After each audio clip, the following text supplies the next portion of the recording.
Okay, I have 7 o'clock, so we'll call this meeting of the Westland City Council to order. I will begin tonight with the Pledge of Allegiance, led by Councilman McDermott. I pledge allegiance to the flag of the United States of America and to the republic for which it stands, one nation, under God, indivisible, with liberty and justice for all.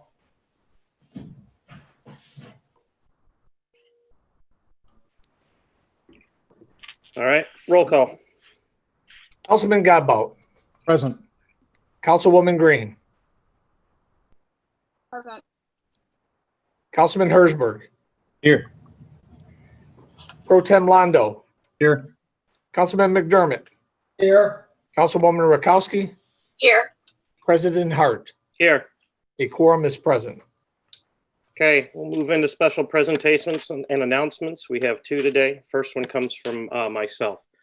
Following the recent events in Minneapolis, we have all seen or heard many things in the news and from our friends regarding this event. Much of this heartbreaking, and I have met anyone who wasn't concerned by this tragedy. People are confused, upset, angry, and fearful. Many different people act out their feelings in different ways during these times, and I think it's important to address everyone in our city and hope the message brings us closer. I invite my colleagues, the administration, our first responders, and all the citizens of Westland to join together for a moment of silence, reflection, and prayer for all those impacted everywhere by the recent events in Minneapolis and to reflect upon the need and desire for a nation to see a positive change.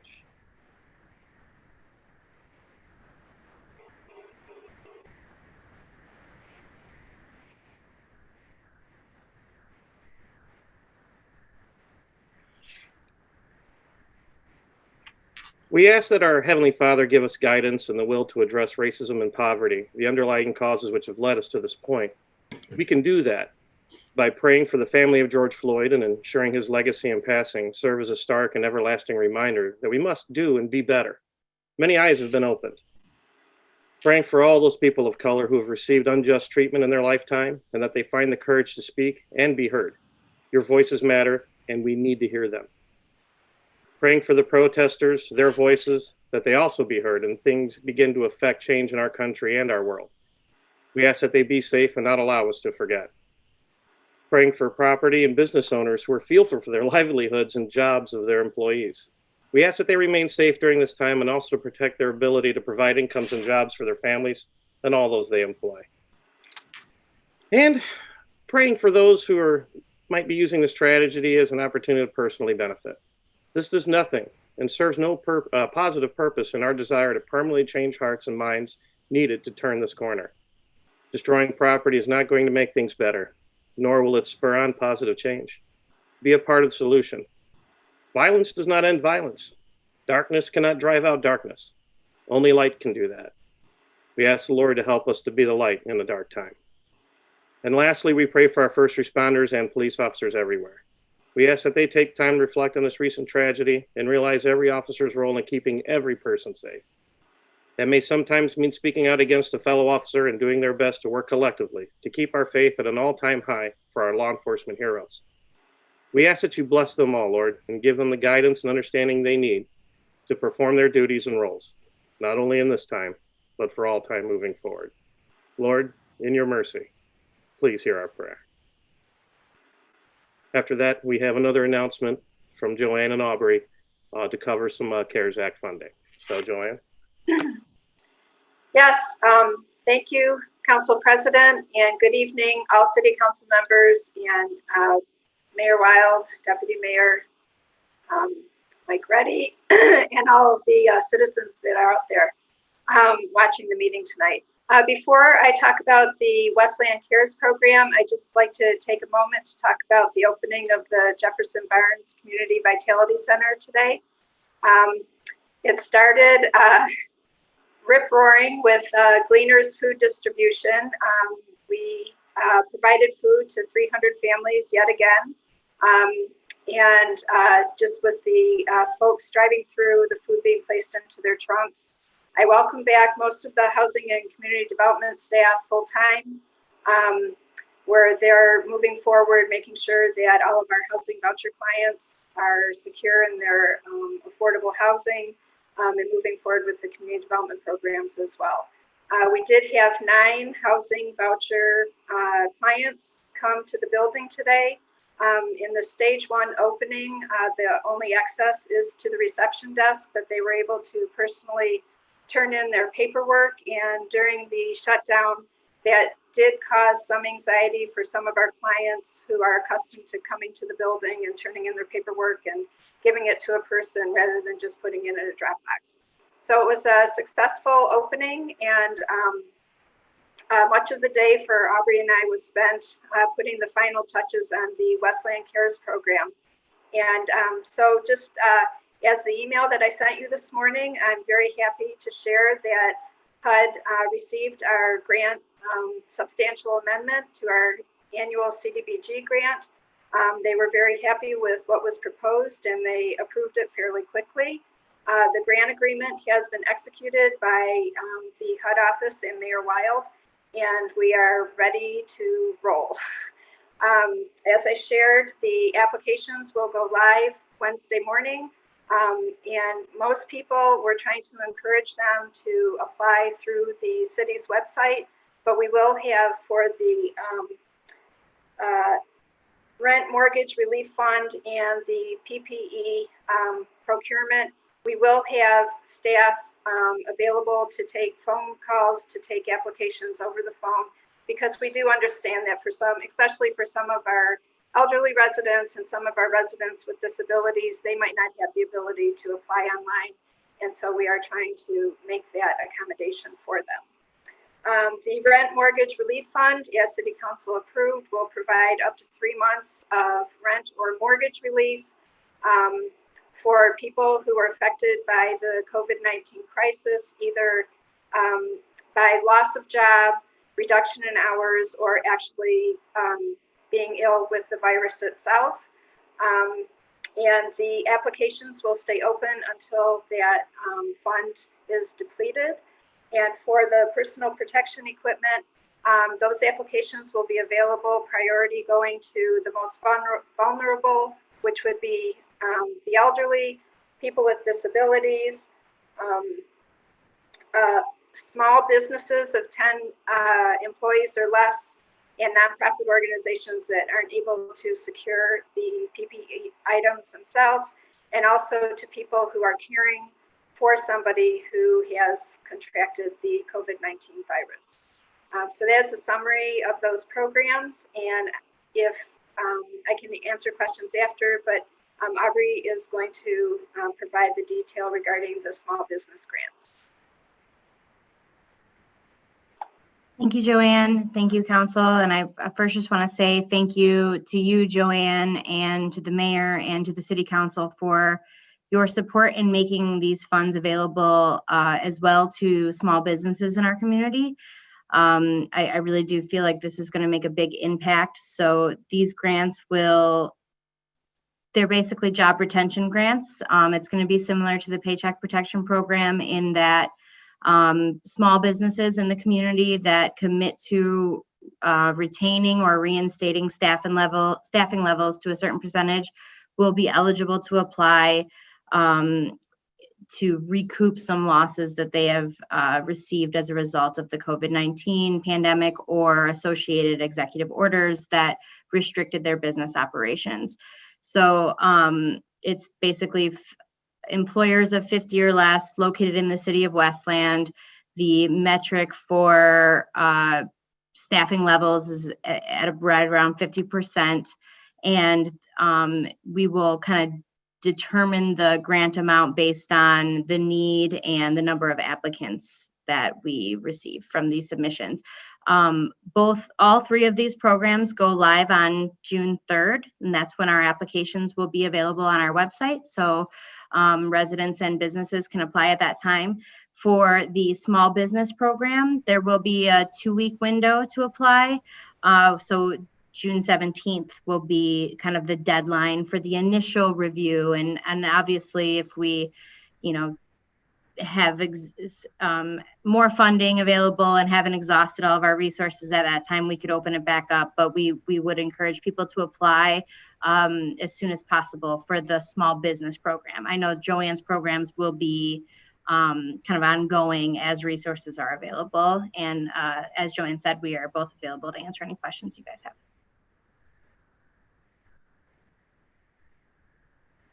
All right, thank you, Aubrey. All right, at this time, we'll go ahead and open citizens' comments on the agenda. Citizens are allowed 3 minutes to speak on any agenda item. I think you guys are becoming pros at this because I see hands raised already. So the first question comes from Ms. Sedman. Ms. Sedman, are you there? Yes, can you hear me? I sure can. Go ahead and begin. There's an item on the agenda about putting fireworks in the Myers parking lot. And I am going to ask council to consider not allowing those fireworks to be sold in the Meyer parking lot.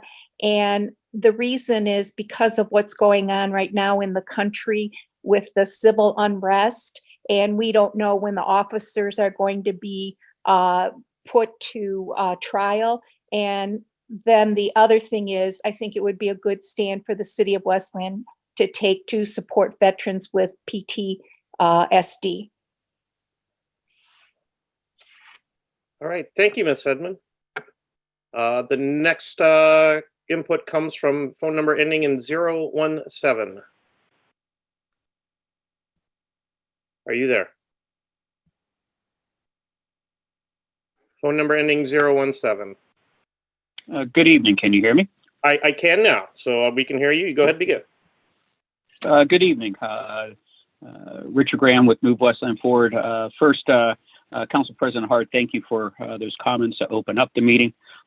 Regarding in new business item 2 and our next budget, won't go into a lot of discussion of the multiple issues and the multiple concerns with the budget, but the one point I'd like to discuss and curious about, I guess most curious about, is to see if Councilman Landau votes no on this budget, because it does not add even one police officer. I know he's made multiple comments at multiple meetings, whether it's the Saturday meetings for the budget and a couple council meetings ago about wanting to add police, making comments about citizens that are questioning him about that. It's very easy for him just to vote no. It'll help hopefully add an additional police officer, and it's pretty simple to do. There's plenty of money in the budget. There's a little bit of a surplus. There's a large fund balance, and there's large pay increases for the highest earners in the city. So very easy to add one officer. Actually, you could add multiple officers, and it'll be interesting to see if Councilman Landau votes no, so a police officer can be added. That is it. Thank you very much. All right. Next, we have Julia G. Julia G., your hand is raised. Are you there? Hello, can you hear me okay? We can now, so you have 3 minutes. Go ahead. Thank you.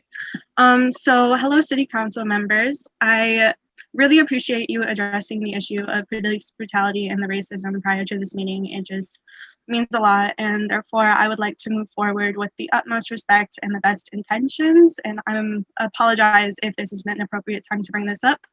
But although I understand that our city budget may be approved at this time, I propose an amendment to it for you to discuss.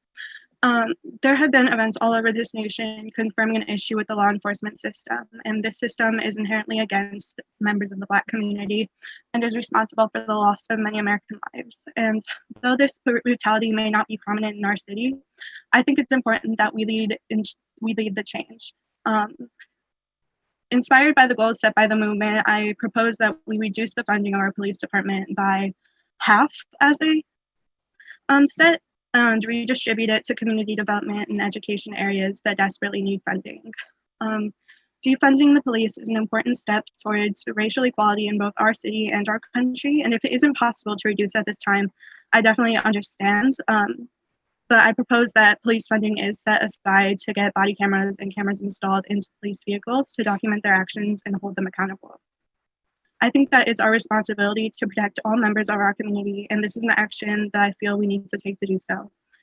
If we can't stand with this movement, I feel that we are on the wrong side of history and we are responsible for these lives being lost. So please discuss it and make the right decision by defunding the police and supporting the movement and the goals set by them. That's all I'd like to say. Okay, thank you for your comments. Just a quick to let you know, our PD does have body cameras and in-vehicle cameras, so that's something we did about 2 years ago. It's very successful. So just want to let you know that I didn't want to let that linger out there. So I'll let the council address anything else during the budget session as regarding your comments. So thank you. Are there any other questions from the public on the agenda? Are there any other questions from the public? Final call, any questions from the public? Okay, seeing none, we move to the consent calendar. Is there a motion? So move. I have a motion by Council President Pro Tem Londo, Support. support by Councilman Godbout. Is there any discussion? Any discussion? I have a hand up from Councilman Herzberg. Thank you. Can you hear me okay? I'd like to move items D and E to new business, 1A and 1B. Let me just go ahead here. So there's a motion to move items D and E to new business. Is there support? Support by Councilman Londo. Is there any discussion? Any discussion? Councilman McDermott, is your hand up? It shows it is on your screen, but not next to your name. It's Councilman Herzberg basically answered my question with moving that to the agenda. Okay, very good. So is there any other discussion now that I have clarification? All right, seeing none, roll call. Councilman Godbout, Yes. Councilwoman Green, Yes. Councilman Herzberg, Yes. Councilman Londo, Yes. Councilman McDermott, Yes. Councilwoman Rakowski, Yes. President Hart. Yes. Motion passes unanimously. Item D will be 1A, item E will be 1B. Very good. Moving back to the remainder of the consent calendars. Any other discussion? Is there any other discussion? Roll call. Councilman Godbout, Yes. Councilwoman Green, Yes. Councilman Herzberg, Yes. Councilman Londo, Yes. Councilman McDermott, Yes. Councilwoman Rakowski, Yes. President Hart. Yes. Council has approved the following consent calendar items. Approval of minutes of study session held May 20, 2020 at 6 p.m. Approval of minutes of study session held May 20, 2020 at 7 p.m. Request from TNT Fireworks to operate a seasonal temporary fireworks tent in the Meyer parking lot, 37201 Ford Road from June 26th through July 5, 2020. Hours of operation 9 a.m. to 10 p.m. This request includes a waiver from Ordinance 248A80, Section 413C1, which states the length of a temporary use or sales event shall not exceed 7 days during a season, except for the sale of Christmas trees that are permitted up to 45 days. Item D and E are both moved to new business. Last item on the consent calendar, approval of transfer of hazards board up fees to the property taxes for the summer 2020 tax bill. Moving to new business, item 1, public hearing for Local Development Finance Authority Plan Amendment to extend the existing LDFA plan until December 31, 2040, and includes a development plan to reconstruct Manufacturers Drive and Enterprise Drive, both located within the Cherry Hill Industrial Park. Public hearing date was set on May 4, 2020. Thank you. This is a public hearing, so at this time, any member from the public may speak up to 3 minutes on this item. Are there any comments from the public on this item? Are there any comments from the public on this item? Last call. Are there any other comments from the public? Motion to close public hearing. There's a motion to close public hearing by Support. Councilman Hurstberg, supported by Councilman Godbout. Was that correct, Councilman Godbout? Yep. Yes.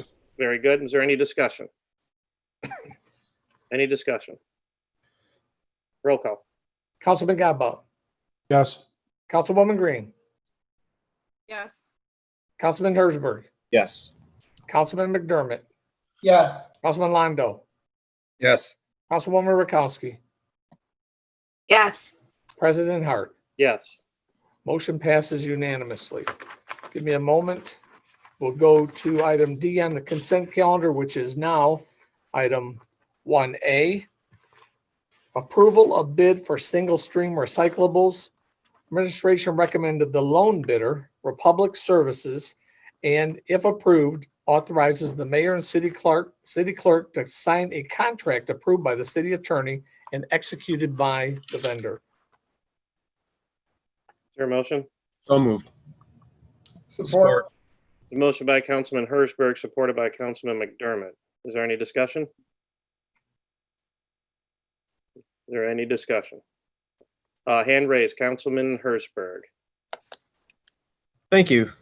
So I think this is just something that everybody in town's been waiting for. I wanted to move it to new business just to have a little bit of discussion coming out of what we talked about at the last study session. And I do have a couple of questions. In the documents for our packet, it shows 3 options available for glass, without glass, and mixed glass. Through the chair to the administration, is that an ongoing thing with all 3, or are we picking one of those here today? Mayor? Yeah, through the chair, we're going to work with the Republic. They realized in the beginning that we're going to have, some glass in it, but the number that we'll be working with would be the mixed glass. So we're going to, well, first of all, thank you for all of your support on this. Our plan is if City Council moves forward on this agreement tonight, that we'll have a contract drawn up and approved by the city attorney.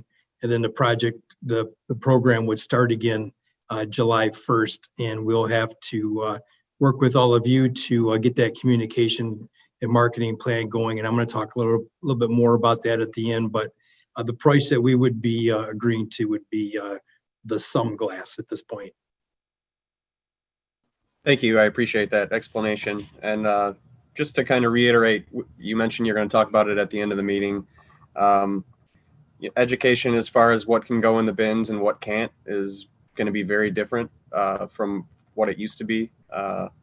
If people put these disposable plastic bags from the grocery store in there, they put styrofoam, these other things, it's going to cost the city a lot more money to maintain this recycling program. I suggested maybe doing stickers on all the bins. I do have an issue sending out notice just in the water bill. Typically, whoever gets the water bill at home reads it, tosses it out. We need to do something to reach everybody in the household to know and understand how to properly recycle.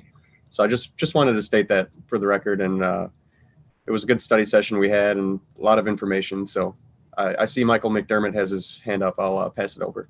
Thanks. Thank you, Councilman Hurstberg. Councilman McDermott. First and foremost, I just want to say how proud I am of working with all of my colleagues in the administration on being able to bring recycling back to the city of Westland. I know it's something that we've all heard from residents time and again on, and it's really an honor to be able to protect our environment, combat man-made climate change, and work with all of you to bring recycling back to the city of Westland. My second point was actually taken by Councilman Hurstberg. It would be nice to see some kind of labeling system back on the tops of the blue recycling bins. I know a lot of them, certainly on mine and many of yours, are completely faded. So if we had a list of things that we don't want put into the bins, that may be helpful in our education process for residents. And if that is something the administration may be considering, I think that would be a terrific idea. Thank you. Thank you, Councilman McDermott. Next, we have Council President Pro Tem Michael Londo. Thank you, President Hart, and thank you to the mayor and to Republic for bringing this forward. Something I'm very passionate about, the recycling here in the city of Westland. To that point about education, I wanted to ask it at the last council meeting. I had to step out to get to, or excuse me, the last study session, but I had to step out to chair the next study session since President Hart was in the middle of covering this one, which went over, or that one, which went over. The education piece, how are we funding that? Or I guess not how are we funding it, how much do you anticipate spending on education to get the word out to residents on what they can and can't spend, and where would that money come from? Which budget? Which part of the budget? Mayor, is that something you want to tackle? Yeah. So obviously this all has been moving pretty quick, but we all knew at the end of the day that education was going to be a big part of this. So we actually were able to squeeze in under the deadline today, which was 4 o'clock, a grant through the Michigan Department of Environment, call it Eagle now. We actually applied for a grant for $50,000 to help us with communications and marketing. And one of the things that we priced out quickly today was exactly what Councilmember Herzberg and McDermott both mentioned, was those decals for the lids. So that will be part of it, but we're going to work with you. We may actually ask the city council to help us with some bodies on a task force to look at all the different ways. Obviously, you know, we'll be direct mailing, we'll be using the water bills, but we'll be using social media, cable, and just about every other means that we can, and we'll try to utilize the local youth. And so there's going to be a lot of work that we can spread around. We're going to launch the program in 30 days, but we'll probably have about a 6-month window where we can really work on cleaning up our mix before we'll have any issues there. So it's going to be ongoing, and we're going to need everybody's help on this piece. The money for it, at this point, we do not have a budget line item in the proposed budget. So as we take a look at this grant and look at whatever matching pieces are to it, we'll come back to council with a more detailed communications plan and how we're going to fund it in the future. Thank you. Thank you, Mayor. Councilwoman Rakowski. Good evening. Thank you for recognizing me. I'd like to echo the sentiments of my colleagues with the stickers and additionally the administration. But ironically, we're talking about recycling and we're using a sticker that might be not the most ecological option. I would, while that's important because not everybody has a smartphone accessible, there are lots of apps available that we can customize. So I would like us to also investigate that. It is, something that can change over time, but it is a more ecological answer to making sure that we have the proper information moving forward. So that's it. I would advocate for an app. Thank you. Thank you. Next we have Councilman Gadbout. Thanks. Yeah, I'd like to thank the mayor and the administration for working with Republic to make this a 2-year contract versus the 3-year that was originally proposed with a 3rd-year option.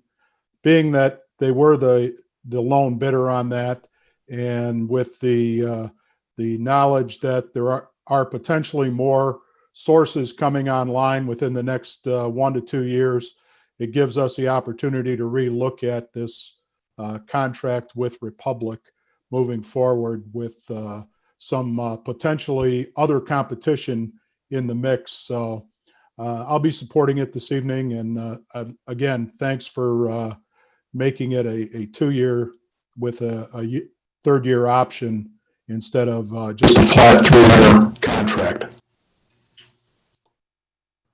All right, got a little loud there for a second, so hopefully that was just a little quirk. No other comments. I'll just add mine. So if we decide to do the stickers, I support that too. I know Councilman Markowski, maybe not, but if we do the stickers, Mayor, I think a number of us in the council would love to volunteer our hours early in the morning or late at night to walk up and down and put stickers on the cans. So I think we're all excited about it. I know Councilman Godbout puts in a lot of steps every day, so we can give him a new route. And I can keep putting in steps myself. So I'd love to help you on the council. And I'm sure all of the council would love to volunteer their time. Be a nice period and kind of the ongoing process and bringing recycling back. So I think we'd be happy to volunteer. At least I know I would. So are there any other comments from the council? Any other discussion? Roll call. Councilman Gadbout. Yes. Councilwoman Green. Yes. Councilman Herzberg. Yes. Councilman Londo. Yes. Councilman McDermott. Yes. Councilwoman Rakowski. Yes. President Hart. Yes. Motion passes unanimously. Mr. Clerk, before you move to the next agenda, Councilman Godbout, you might want to check your microphone. It did come in it's very loud coming in. Now, did anybody else hear it come out really loud? Okay, a lot of ups and downs. You might have a little audio glitch with your mic, so you might want to look into that really quickly. So thank you. Okay. Mr. Clerk, please go ahead. Item 1B, new business. Adoption of prepared resolution approving Wayne County Annual Maintenance Permit A20073, authorizing the City of Westland to apply to the County of Wayne Department of Public Services Engineering Division Permit Office for permits to occupy Wayne County Road rights of way to conduct sanitary sewer inspections, repairs and routine maintenance, water main inspection, repair, routine maintenance, and installation of residential and commercial water service connections, other utilities, for example, natural gas, electric, or fiber optic, application of dust palliatives, and repair and replacement of existing sidewalks. Wayne County Annual Pavement Restoration Permit A20128 for pavement repair and restoration, and Wayne County Annual Special Event Permit A20158 to temporarily close a county road for a reasonable length of time for a parade, marathon, festival, or similar activity, to use a county road as a detour for traffic around such activity taking place on a non-county road, and or place a temporary banner within the county right of way. Is there a motion? So moved, President. I have a motion by Councilman Landau. The support was, please raise your hand if whoever it was, Councilman Herzberg. Thank you. Ramsey, that was an awful lot there. Is there anything you want to add to that agenda item? It was pretty lengthy, so I don't know. Is there anything you want to add to that?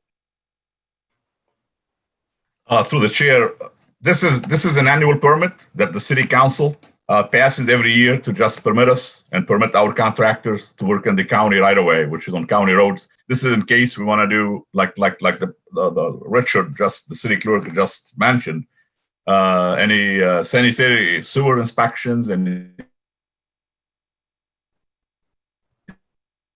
Well, I think we lost Ramsey there. So, well, Ramsey, we'll come back to you. Sanitary sewer repairs, any water main repairs, and at the same time, if we're gonna close the road. Hello? Can you hear me now? Yeah, we can hear you now. You're coming in and out there, so. All right, seems we have a problem here too.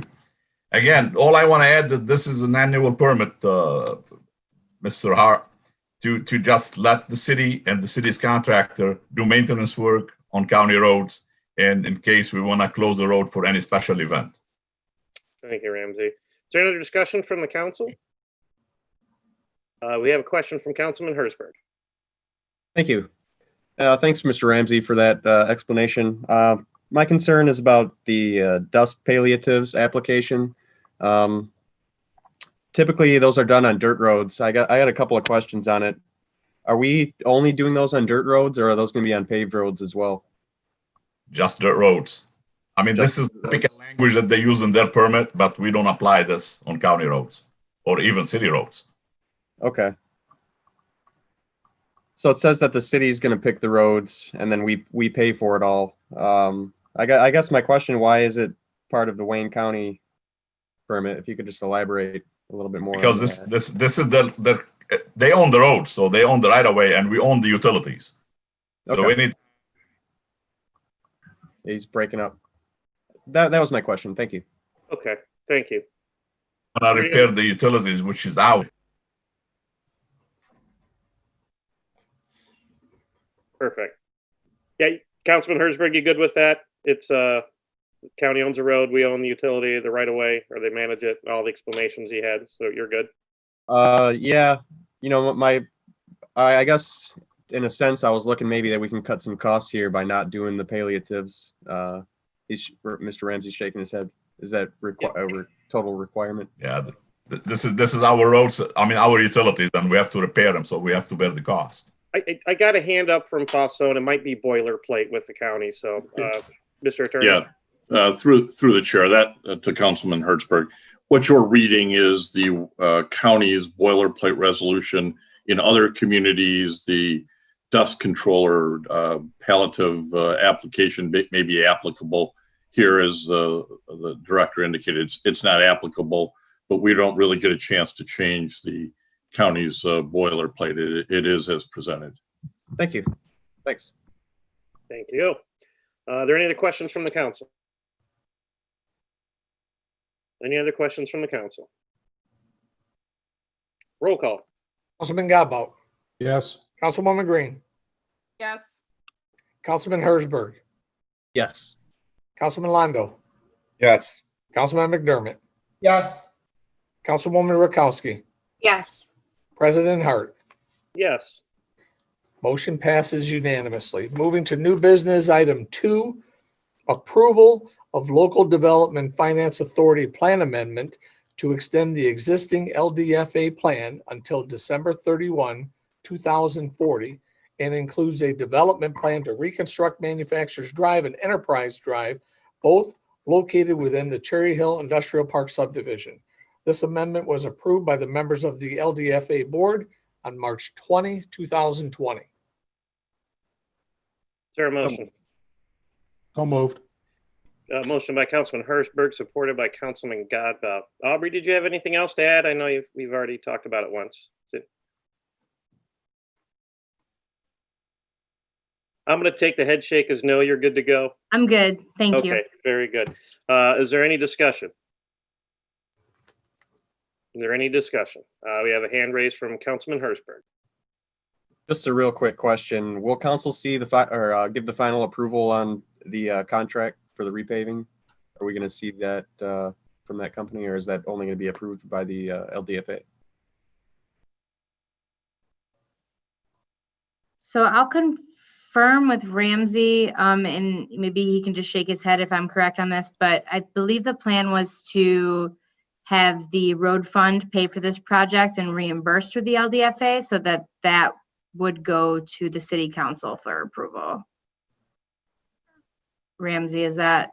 I Steve, agree if the city attorney has no problem with that. It's good enough for me. I think we're doing well in our nonverbal cues now, so that's working very well. All right. Are there any other questions from the council? We have one from Councilwoman Green. Thank you. My question is, can someone within the mayor's administration please elaborate on why city council is being able to approve an item that extends all the way through 2040, with this year being 2020?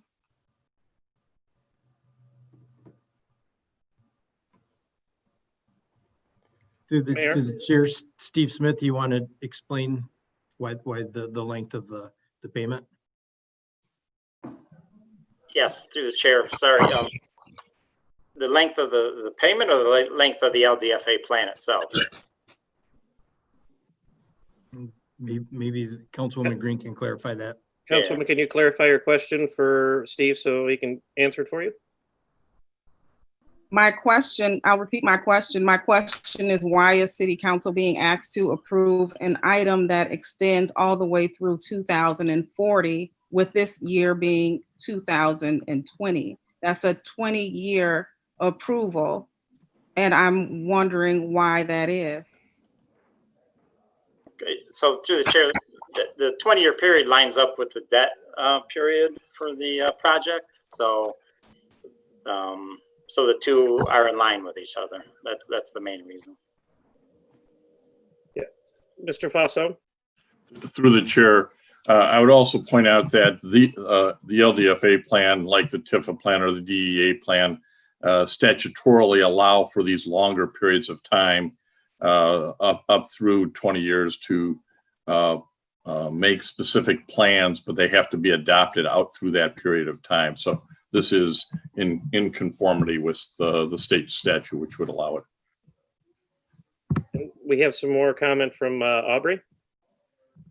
Just to add to that, if you'll notice in the tax increment financing portion, the captures for the LDFA district are relatively small compared to the other districts in our community. So in order to get any sort of feasible projects going, there would have to be a pretty sizable amount of time for the plan duration in order to fund any kind of major project. Right. So why is that? Why is it that we're allowing them a lower tax assessment? Why is that? So they're not getting a lower tax assessment. It's just that the capture, which is based on the base value when the district was created, and the increment that has kind of taken place over time is not as large. The district is smaller, and the increment of the increase in taxable value is not as high as in our other TIF districts, if you will. So they're getting taxed the same amount. It's just that the capture is smaller, potentially because the base value was higher when the district was created, or the revenues in this area just have not increased as much as in other districts that we have. Thank you. Okay, are there any other questions from the council? Any other questions from the council? Roll call. Councilman Godbout, Yes. Councilwoman Green, No. Councilman Hersberg, Yes. Councilman McDermott, Yes. Councilman Londo, Yes. Councilwoman Rakowski, Yes. President Hart. Yes. Motion passes. New business item 3, approval of minutes of the regular meeting held May 18, 2020. So moved. Support. Motion by Council President Pro Tem Michael Landau, supported by Councilwoman Rakowski. Is there any discussion?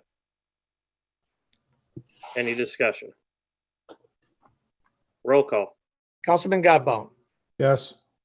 Councilwoman Green, Abstain due to absence. Councilman Hersberg, Yes. Councilman McDermott, Yes. Councilman Londo, Yes.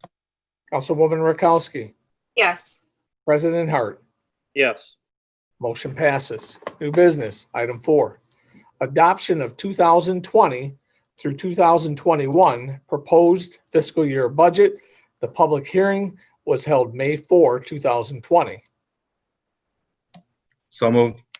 Motion by Councilman Landau, Support. support by Councilman Godbout. Is there any discussion? We have, Mayor, did you have something to add to it?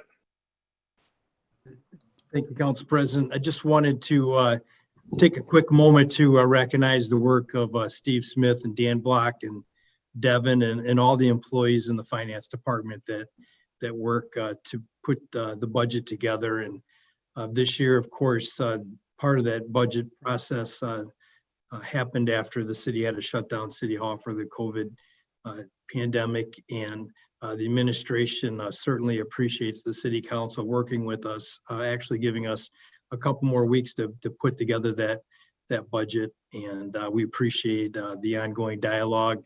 And at the end of the day, we have a proposed $72 million budget. We've talked about it at the public hearings and we presented it.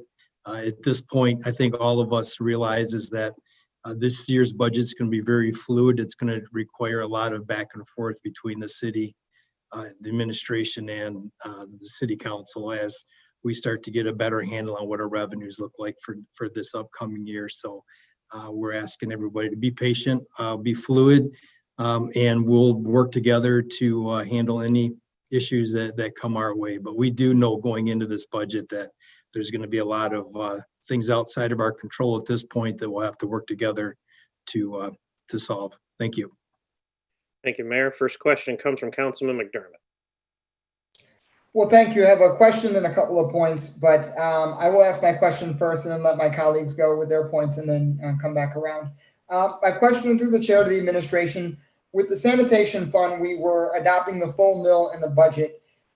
Just to clarify that even though we're adopting that full mill and we've discussed the idea of purchasing trucks, the approval of tonight's budget does not lock us down concretely into purchasing those trucks. That would be a separate agenda item that we as a council would have to approve, correct? Through the chair, yes. Sorry, Steve. Through the chair, that is correct. And I think that it sounded like, as we all talked about that we're all on the same page. So at this point, even if the budget's adopted tonight, we're not planning on running out and buying sanitation trucks. We'll work with city council on what a sustainable plan looks like. Thank you. I have a few more points, but I will let my colleagues go. All right. Thank you, Councilman McDermott. Are there any other questions from the council?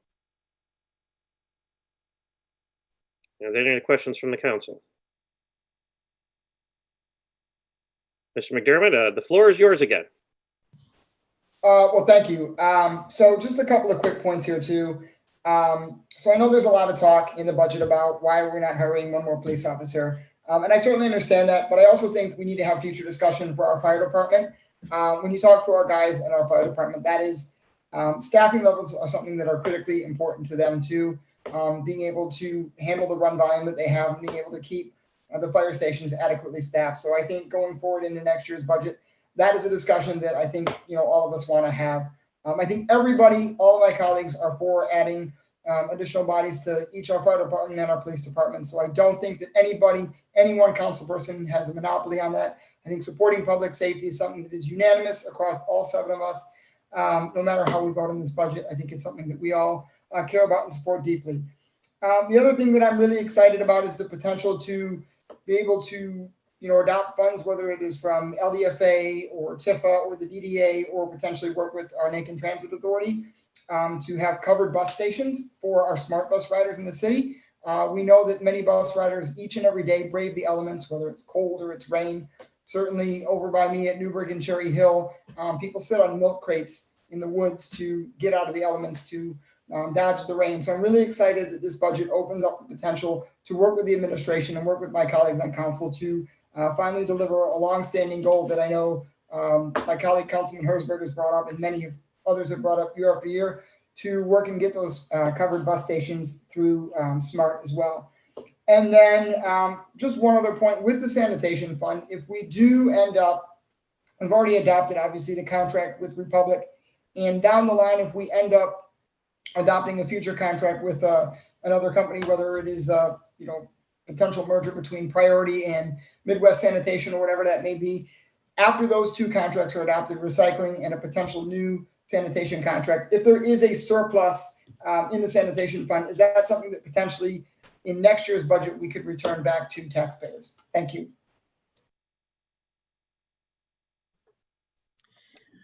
Through the chair to Mr. McDermott, thank you for your comments, and I appreciated your interest in the covered bus stations, and I make the commitment to work with you on that issue. As far as the sanitation millage, as we all realize, is that the summer tax bills go in the mail here in just a couple weeks.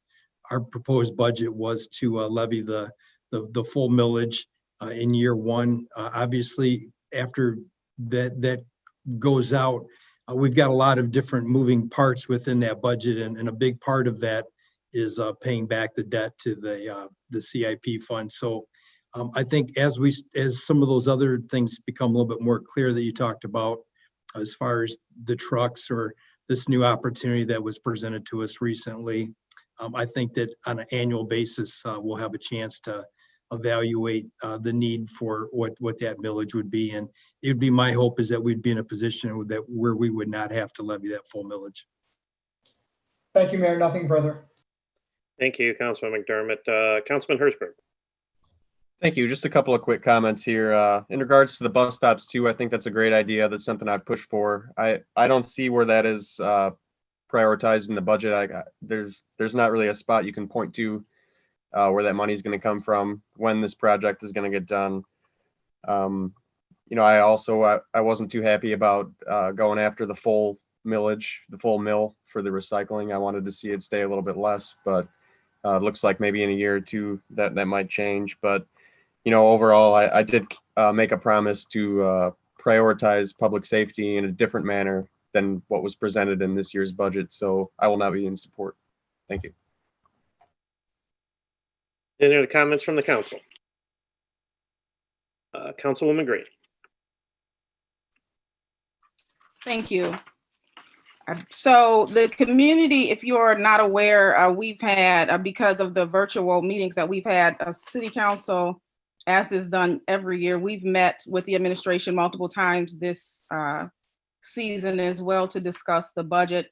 And I want to start by thanking the administration for the work that went into preparing the budget.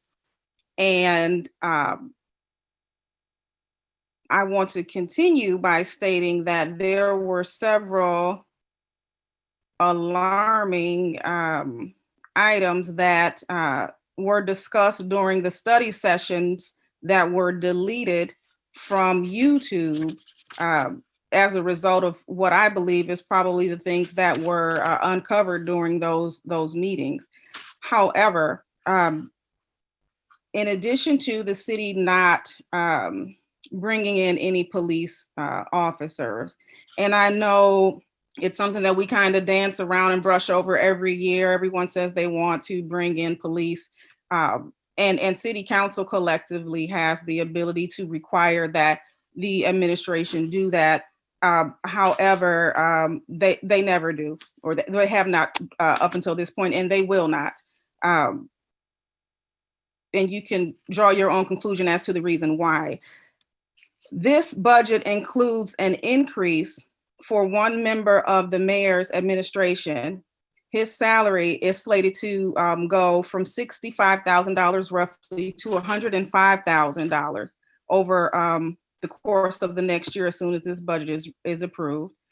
This particular person had a position created for him. We didn't have the money in the budget to pay him last year. We created a position, and now the mayor has recommended giving him a $40,000 increase while we are in a national crisis. Almost every municipality is projecting, if not hundreds and hundreds of thousands, into the millions of dollars of deficits due as a result of COVID-19, including Westland. We currently have 77 city employees on furlough, so we can't pay any of those employees.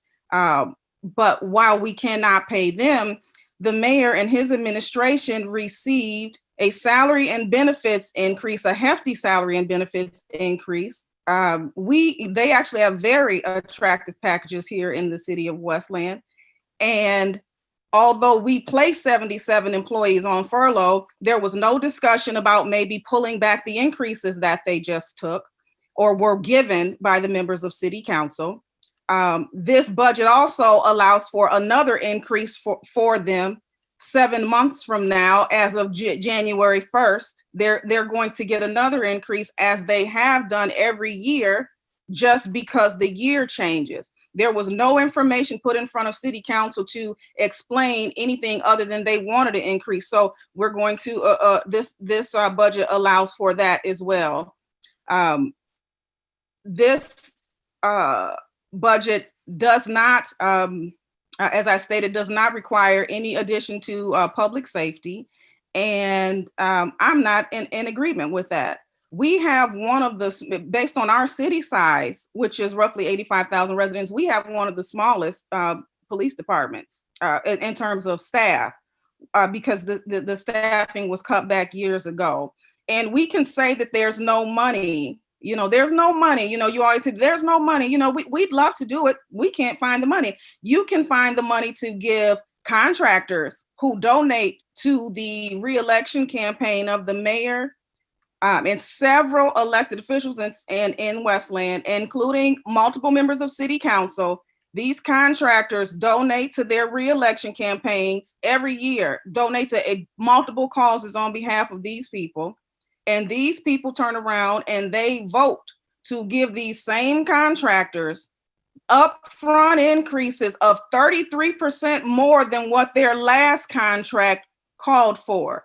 They don't require these people to even explain why they think they're worth 33% more a year. They also, these same people turn around and they improve 4% contract increases. So every year, in addition to what these contractors make today, many of them are guaranteed 4% more every single year. They write these contracts like this, and then they lock them for multiple years, which basically means that small businesses cannot compete in the city of Westland to work for us because all of these donors have locked up the business in the city and city council approves it. They don't abstain from the vote while they're taking money from these companies and these people. And we can find money from them, for them. We can find money to not only buy all of the garbage trucks for the trash company, okay?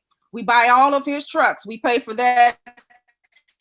No municipality is doing that. None of them. You don't pay overhead to keep somebody else in business. We buy all the trucks for the trash company. The city of Westland's taxpayers pay for the gas in these trucks. We buy gas. It's unbelievable.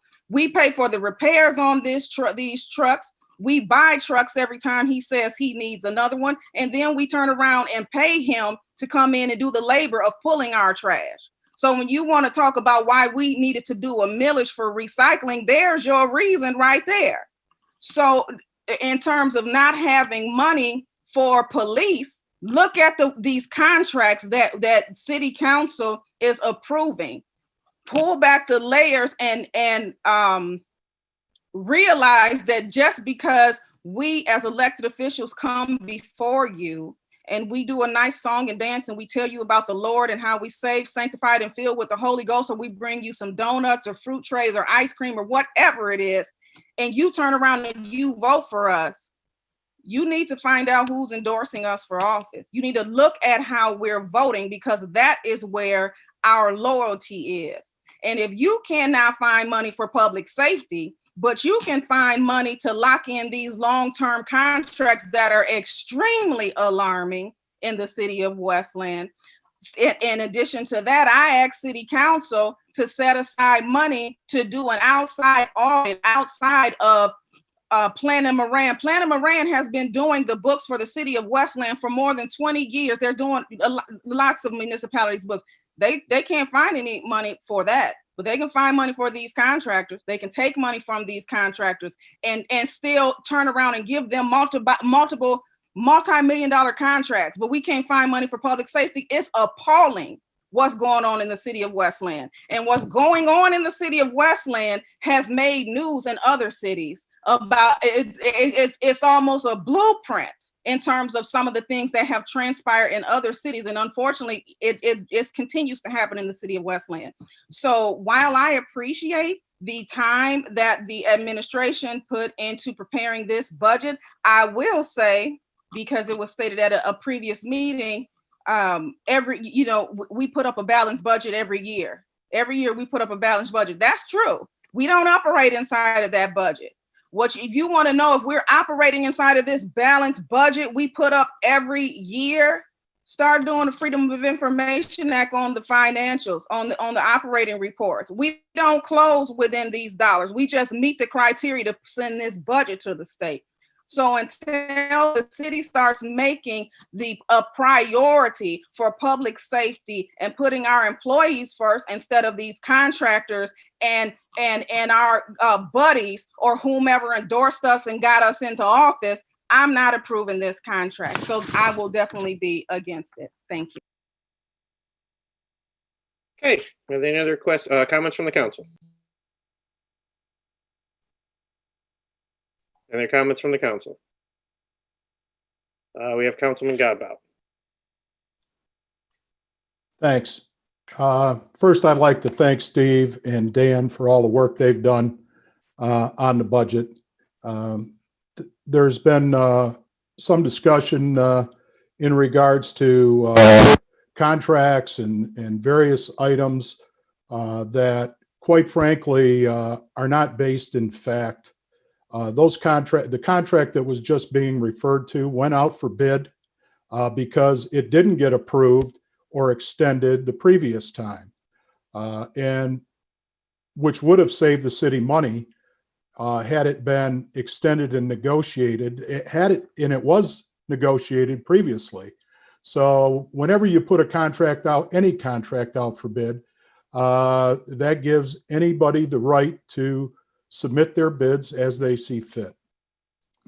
In regards to public safety, and we've had a lot of discussion about that, and I'd just like to point out simple fact in regards to public safety. And we spend right now between police and fire about $35 million in just the police and fire portion of the budget. The tax revenue that the city brings in is $32 million. So we already spend more just in public safety than the tax revenue portion of our total revenues for the city. So, you know, there's been proposals in the past to add additional bodies. There was one that Councilman Herzberg and I brought up a couple of years ago to do that, and it got voted down by the rest of the council. So we can say we want to hire. There's been plans that showed funding for it, and it didn't occur, in my opinion, for political reasons, not for logistical reasons.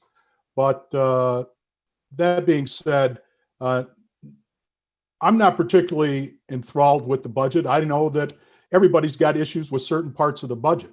And that's probably why it's not necessarily a bad budget. So I'm sure the administration had some other things they would like to have seen, some things that we may have pulled out that they wanted to have in the budget. But, you know, I will be supporting the budget at this point. Thanks.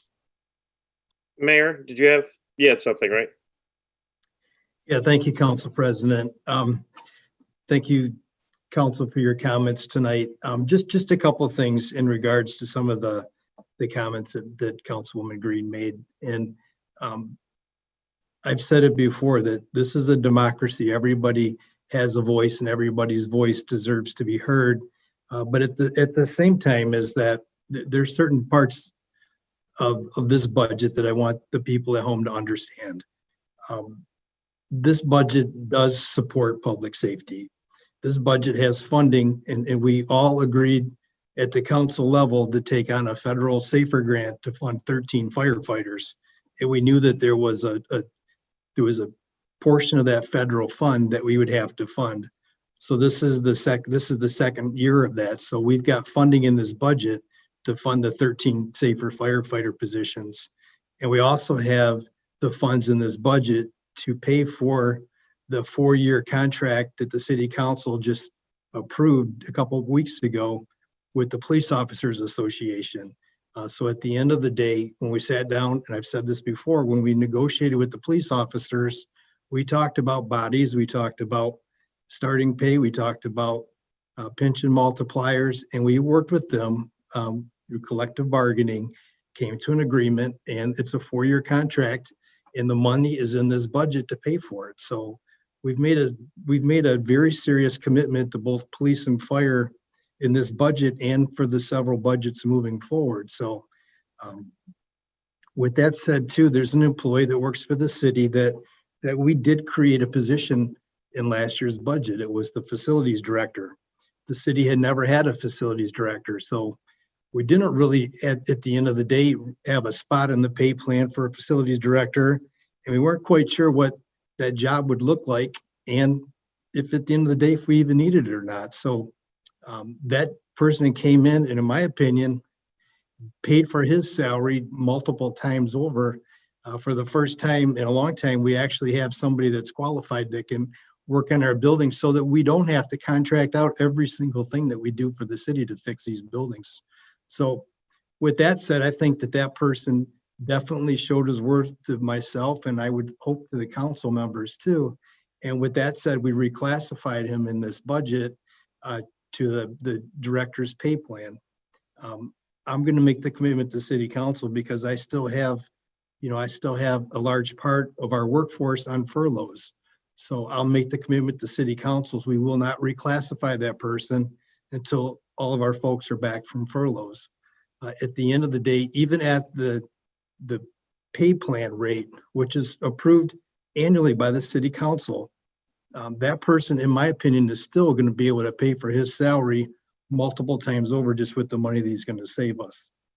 And then at the end of the day is that I've been around long enough and I've seen people vote yes on budgets and I've seen people vote no on budgets. But at the end of the day, I think the budget is something that we should all work together on, because if you vote no on the budget, you basically are voting no against all the things that the budget pays for. And that's police, fire, senior services, road repairs, water and sewer. The list goes on and on and on. So well, it's great sometimes to say I'm going to vote no on the budget, but there's a lot of stuff that goes in that budget that matters to everybody. So then the last thing I'll leave it at is, this is something my dad taught me when I was very little, is that you can't make yourself look good by making other people look bad.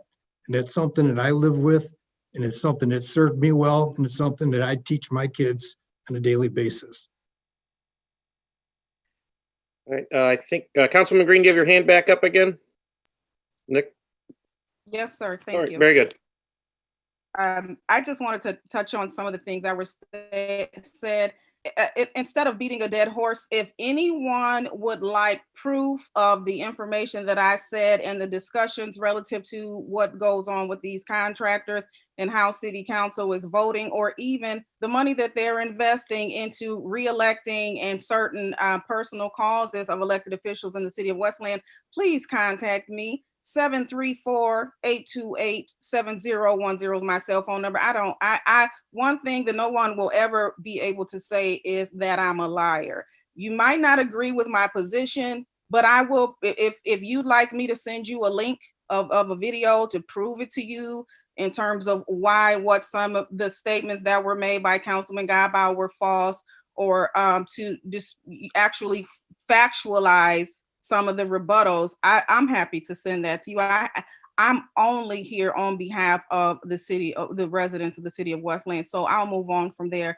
The mayor stated that to vote against the budget is to vote against everything. Seniors, especially, I find that comment to be inappropriate. And then the other items, you're voting again, we're essentially voting against the roads. We're voting against employees. The reason why I won't support this budget is because I'm standing for seniors who need public safety. I'm standing for employees who deserve to be on the job, instead of having the administration continue to take increase after increase and set themselves up for another increase effective January 2021, and continue to award these outrageous contractors, what some might say are outrageous contractors, or contracts. One of the reasons why I was the only city council person not to vote for the COVID housing, the $657,000 COVID housing fund, was because the city got $657,000 in COVID federal funds that Joanne Campbell spoke about at the beginning of the meeting. We have people who are getting ready to be set out for eviction. They're looking at losing their homes. Many people have died. They may have a spouse or someone living in their home that's no longer even here to bring money in. We have people who need help in the city of Westland. And the city of Westland took $131,000 of that $657 and they put it in their pockets as revenue. So instead of taking, they took 20% of the money and retained it. As if we are going to spend $131,000 to go through applications and allocate federal funding to people. And we're a compassionate city. We have a national pandemic going on, but we keep $131,000. So I would actually say, in response to the mayor's comment, is do not allow yourself to get distracted. Sometimes people say things and it's done to make you internalize it psychologically and to pull on your heartstrings so you get distracted. And by the time you get done being distracted, whatever I was doing over here is already done because you weren't paying attention. So to vote against a contract that would continue to promote some of the financial decisions in this city, which are extremely alarming, in my opinion, to vote for that, so that it is not said that I'm voting against senior citizens. That is absurd. And it's actually something that you see kids do in high school. I don't give in to peer pressure at 44 years old. I'm here to stand up for these residents. Now, everything else within the budget, I completely agree with, I completely support, or I would have spoken out about it. But the things that I have drawn a hard line in the sand about, I will gladly vote against that, because the mayor could actually be sent back to the drawing board. Here's what you don't understand and what he didn't say is city council could send the mayor back to the drawing board to revise his budget and come to an agreement that we think is acceptable. He doesn't want to do it, and they're not going to make him. And as opposed to me go along with decisions and practices that I ethically cannot get in line with, I would rather stand alone, as many of my ancestors did before, instead of going along with something that I don't agree with. And I will never do that. And I will never vote for something that I believe is against the interests of our residents. So my no is actually in support of seniors and roads and employees and police. So I'll leave that with you. Thank you. Council President Pro Tem Michael Londo. Thank you, President Hart. I'd like to just call the question and vote. We can all, if we want to discuss this more, we can discuss it after the vote during our comments at the end. Thanks. All right, there's a motion to call the question. Is there support? I'll support it. There's support to call the question. Mr. Clerk, roll call for call the question. Can you please verify who offered support? Councilman Londell motioned, Councilman Godbout supported. Thank you. To call the question, Councilman Godbout. Yes. Councilwoman Green. No. Councilman Hersberg. No. Councilman McDermott. No. Councilman Londo. Yes. Councilwoman Rakowski. Yes. President Hart. Yes. Motion passes. Moving right into a vote to adopt the budget. Councilman Godbout. Yes. Councilwoman Green. No. Councilman Hersberg. No. Councilman McDermott. Yes. Councilman Londo. Yes. Councilwoman Rakowski. Yes. President Hart. Yes. Motion passes. Moving to new business, item 5. Adoption of prepared resolution spreading the millage for fiscal year beginning July 1, 2020, ending June 30, 2021. So moved. Support. Motion by Councilman Hersberg. Where was the support? Support. Support by Councilman Godbout. Is there any discussion? I'm lowering hands because I think I left them up. If you have discussion, please re-raise your hand. All right, is there any discussion? Roll call. Councilman Godbout. Yes. Councilwoman Green. I just wanted to confirm this is item 5. Yes, it is. Yes. Councilman Hersberg. Yes.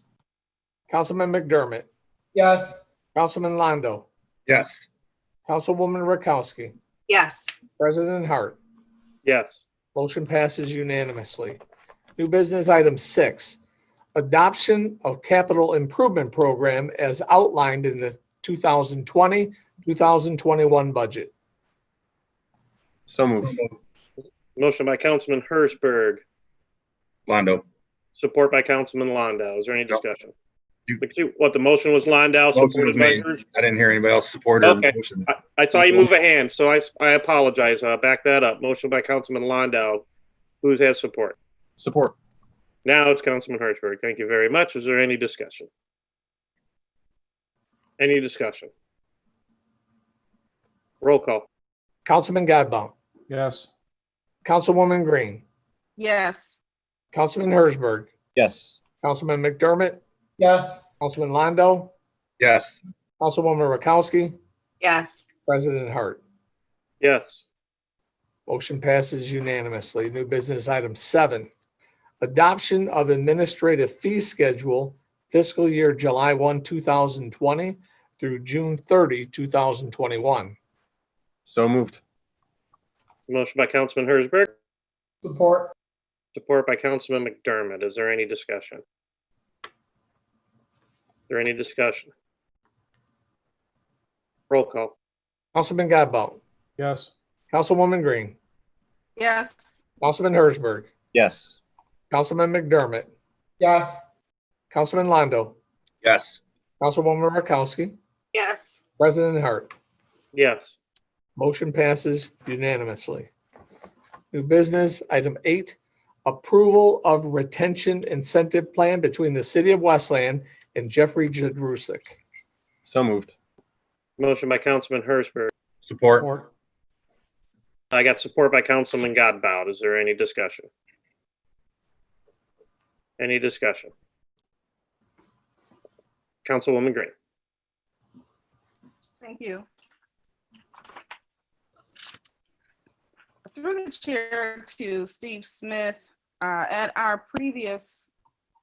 one of our previous study sessions, it was stated that the city is going to save $280,000 roughly over the course of 5 years. And I'm looking at one of the documents that was given to City Council in the packet, the saving analysis. City Council was told that the city would save $280,000 over the course of 5 years for this drop or proposal for Chief Judge Rusick. Is that a accurate number? Through the chair, the savings, the 280,000 represents general fund savings, and yes, it's an accurate number. Okay, so the first sentence on here states a total estimated savings for health, dental, life, etc. 22,393.85. Can you confirm if the city will no longer pay that in general funds, but we're still obligated to pay the medical benefit for the chief from a totally different fund of the city's revenue? Through the chair, when the police chief retires, he will be entitled to retire or health care through his retirement, yes.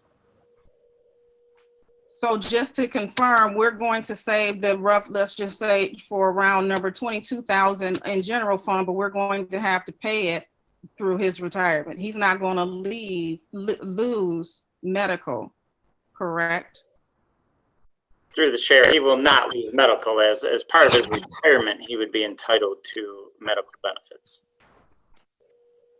Okay, so based on, if we're talking about that coming from the general fund versus a different fund of the budget, when you pull it from A, but you have to pay it out of B in retirement, is that or is that not a wash?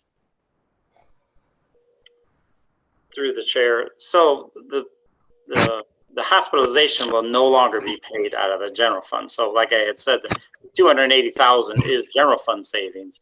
There will be a cost to the pension fund of the health care. Right, so I'm going to repeat my question. If we save 22,000 in the general fund, but we have to pay it out of a different category of our revenue, city revenue, is that or is that not a wash? Through the chair, it won't come out of city revenue. It's going to come out of the pension fund. So it's a different funding source completely. Right, and that's actually what I said, a different area of the city's revenue. So in which we have to fund, is the city not required to fund the health care where his benefits are going to be coming out of the city budget? So yes, it'll be coming out of the pension fund, yes. Right. So I'm going to repeat my question. If we save 22,000 for his health care in the general, but we have to then pay it through the pension fund, how is that a savings as opposed to a wash? Meaning that it is equal, is a $0 at the end, you plus minus 22,000 and then you got to plus it over here, or you plus it over here and you minus it over here. That is a wash. So that is my question. Is that or is that not a wash?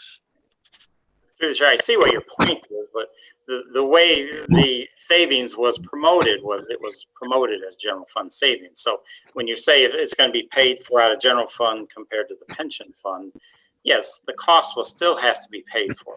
Absolutely. Okay, thank you.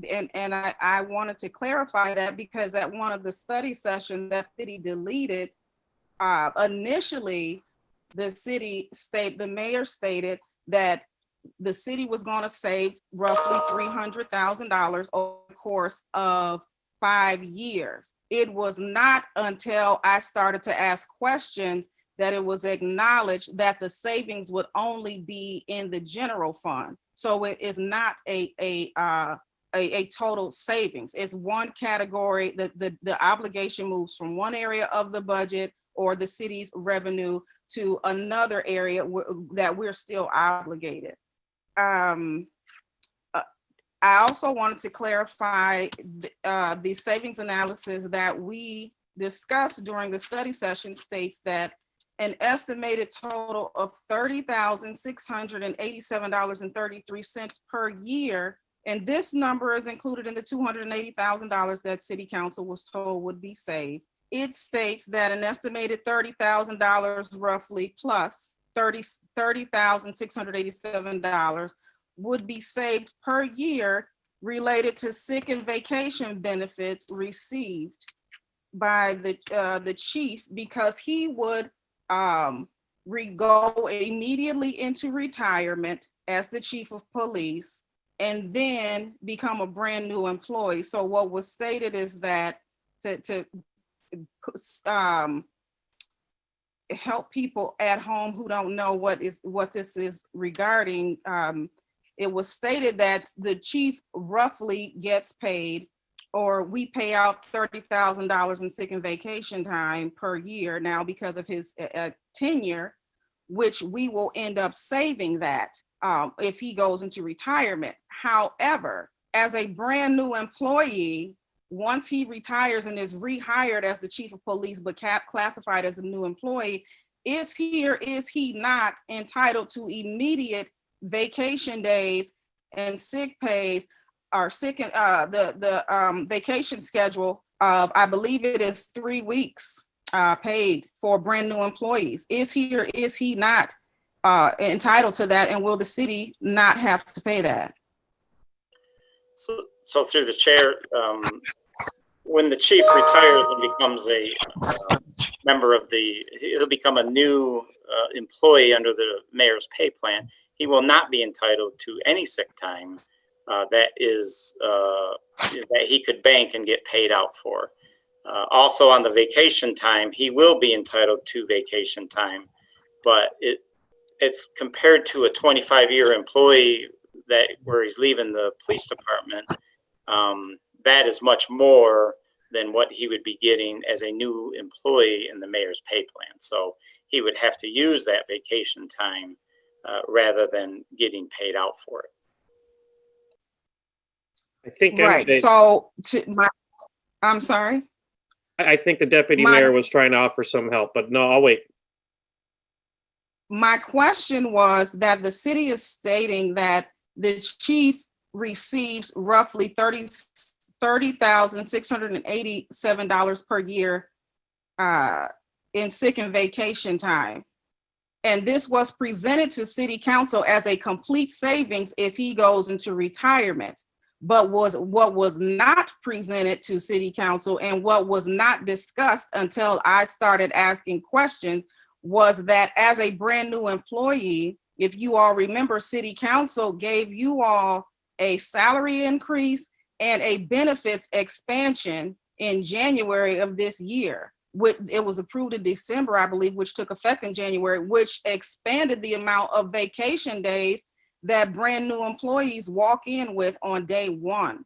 So although the chief will no longer receive his regular amount of vacation days as a 25-year chief, once he retires and then comes back to work tomorrow, so to speak, and we rehire him as the chief, but now he's classified as brand new, we still have to pay him the vacation that he's entitled to day one that every brand new Westland employee is entitled to at day one of members of the administration.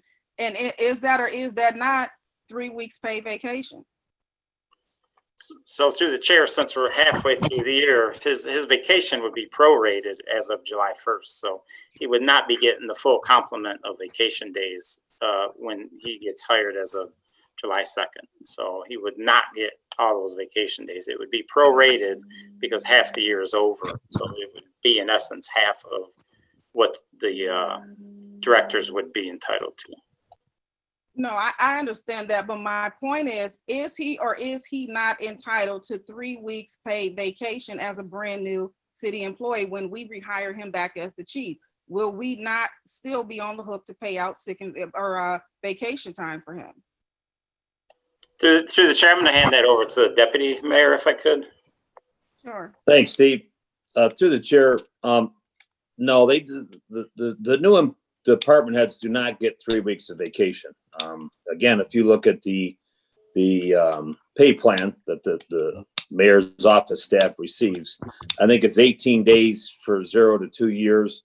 And then if you look at the language even further, there's only a certain amount of time, it's either half or a certain amount of time that an employee can even get cashed out. The chief being classified as a new employee won't even meet those eligibility requirements to be cashed out. So the savings that were presented are the savings through the vacation. So all you simply has to do, once again, is just simply look at the pay plan, which is posted on the city's website, and it'll explain very clearly what vacation the chief can have and what vacation he can cash, which he cannot because he doesn't have enough accrual, the same as any other new employee that the city would hire.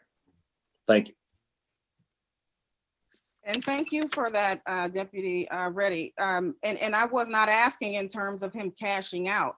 My question was, once we rehire him, the same as we rehire any employee, if he decides to take full benefit of his vacation time, will he or will he not be eligible for payment? If he does not bank his time and just, attempt to get paid at the end of this year because it is a partial year, which is not what I asked. I asked, when we hire him, if he decides to take the vacation time that he will be eligible for and take that time off work, which we will give him a leave with pay, is he or is he not entitled to the 18 days with pay if he should choose to do so as soon as we hire him back? To the chair, I believe the questions are getting kind of miscombobulated a little bit here. So originally it was asked, does he get paid out his vacation? If he takes a vacation, that's not what he takes a vacation day. What he cannot do at this point as a new employee is bank vacation time and receive a check at the end of the year for unused vacation time. He will not be able to accrue enough vacation time. It was not 3 weeks, as been stated several times, of what he gets. It's about, I think, 18 days at 7 hours a day.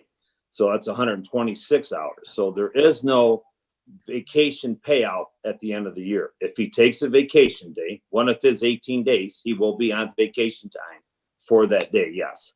But again, there is no vacation cash out, as he did receive as a full-time employee as the fire chief, or excuse me, as the police chief at the end of the year.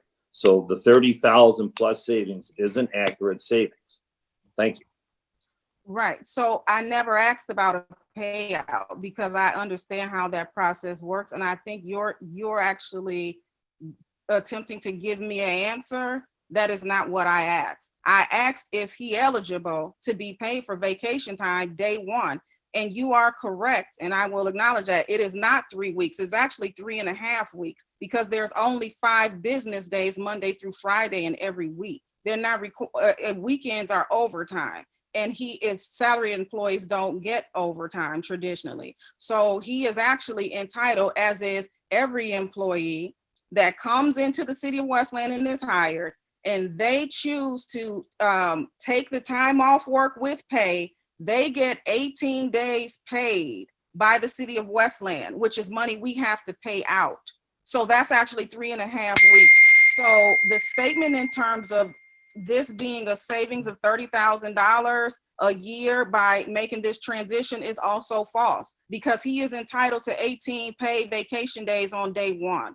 And again, this was presented to City Council as a complete savings. And then you all admitted that this is only with the general fund, while we still have to cover it in other areas. So I'll move on from there.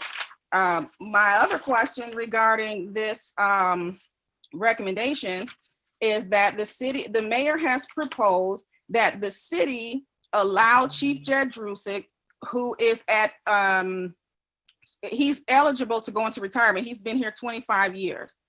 And I'll say that I appreciate the job that Chief Jedrusick has done. I think Chief Jedrusick does a great job. I don't have a problem with the job that any of our law enforcement is doing. The issue is that, number one, the mayor wants the City Council to approve Chief Jedrusick immediately going into retirement, because, as they said, well, he can go into retirement and he can go and work somewhere else if he chooses to. He absolutely could. That's a decision that Chief Jedrusick would have to make. The mayor stated that if we don't approve this agreement for Chief Jedrusick, not only could he retire, but the mayor is then going to be forced is what he said, to promote the next person in line, which is Deputy Chief Brian Miller. The mayor asserted, as did several people in his administration, that the mayor has no ability to select his own chief.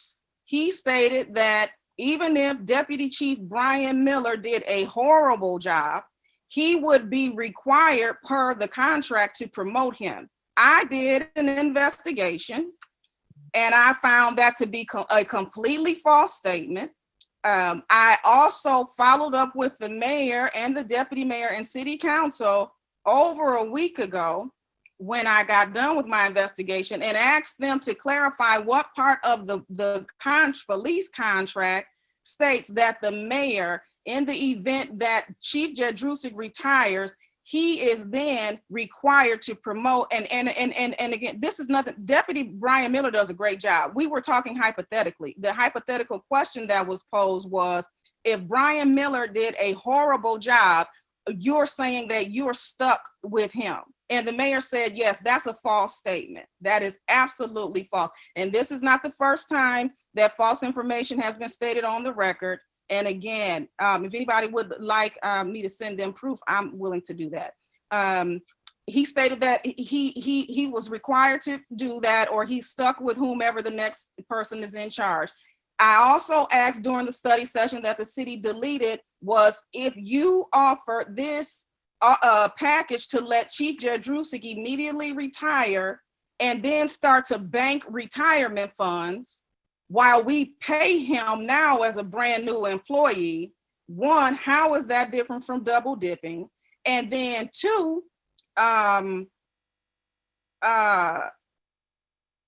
is this a precedent-setting offer? Meaning that there are many people within the city of Westland who are eligible for,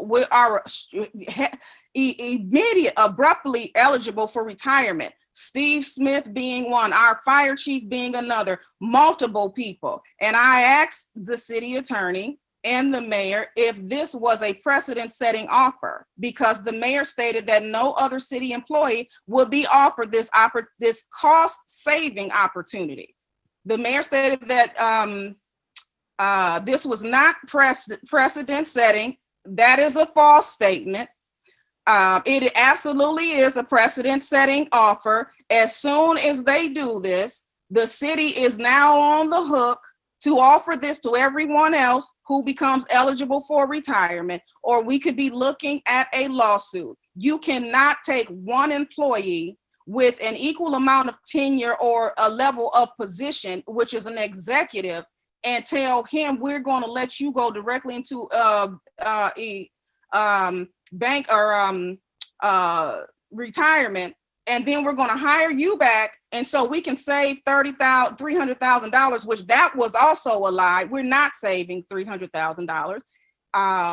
So the whole thing is just, And again, anyone who says that this is anti-police, you know, you don't like Chief Judge Drusick, somebody's being attacked, don't fall for the distraction. It's a distraction. I am a Wayne County Reserve Sheriff Deputy. I am law enforcement. I am very, very pro law enforcement, and I support the work that Westland PD does along with Chief Judge Drusick. What I don't support is some of the practices and decisions that are made in the city of Westland. See, because 5 years from now, none of these people we may not be here, but you know who's on the hook for these decisions? Taxpayers. Also, if we allow this, what is supposed to happen, this is what was alleged, and I'm going to be, if you all wouldn't have deleted the videos, residents would know. So now I'm going to tell them what was said in these meetings. It was alleged that the mayor claims that he was going to let Chief Judge Drusick go into retirement, and then he can't touch any of the retirement funds. So basically it's supposed to bank, you know, everything he would have been eligible for just goes into this pool that he can't touch. Nowhere in the contract does it state that. I had a call with Steve Smith on Saturday or Sunday, one of them, and it's not clearly indicated. It is extremely written extremely vague, to where if Chief Judge Drusick wanted to challenge this contract that they drafted, he could. The city attorney, after I asked if this is a precedented contract, the city attorney put clause G just states non-precedent setting. You cannot state that on behalf of the entire city, that city employees have to agree to that. Chief Judge Drusick can't say, oh, well, yeah, give me this deal and I'll sign that this is non-precedenting. That's not how the law works. Once he gets this, a precedent has been set in the city of Westland. Anybody who does not understand that does not understand the law. He can challenge this. And if Steve Smith wants to retire, or fire chief, or anybody else with 25 years, and we don't give them this deal, we're gonna we could potentially be looking at a lawsuit. The other thing that I spoke to Steve Smith is about, while what was not disclosed, while we're allegedly saving the $300,000, is that this money that is allegedly owed to Chief Judge Drusick, that is not written anywhere that he cannot touch this money. Those words are not in here. It's vague wording, terminology that is left up to interpretation. I asked Steve Smith, I sent the email 3 weeks ago, and I asked them, okay, so if you let him retire and then we hire him back with the same title and same position, is this money being banked into some type of pool that we gotta end up paying him a balloon payment at the end of this 5 years? And if so, how much is it? The answer is yes. If Chief Judge Drusick does not touch this money, which the way this contract is written, he can touch it day one. This can be challenged. It's not written to and I don't know if this was done on purpose or not, but this contract is not written to it's written vague, and it may be intentional, maybe not. But by the end of that 5 years, we are on the hook for roughly almost $500,000 that we didn't pay him over the course of those 5 years, between $400,000 and $500,000 that we have to come up with, well, that he's eligible for a balloon payout while we're paying him his salary, while he's collecting benefits.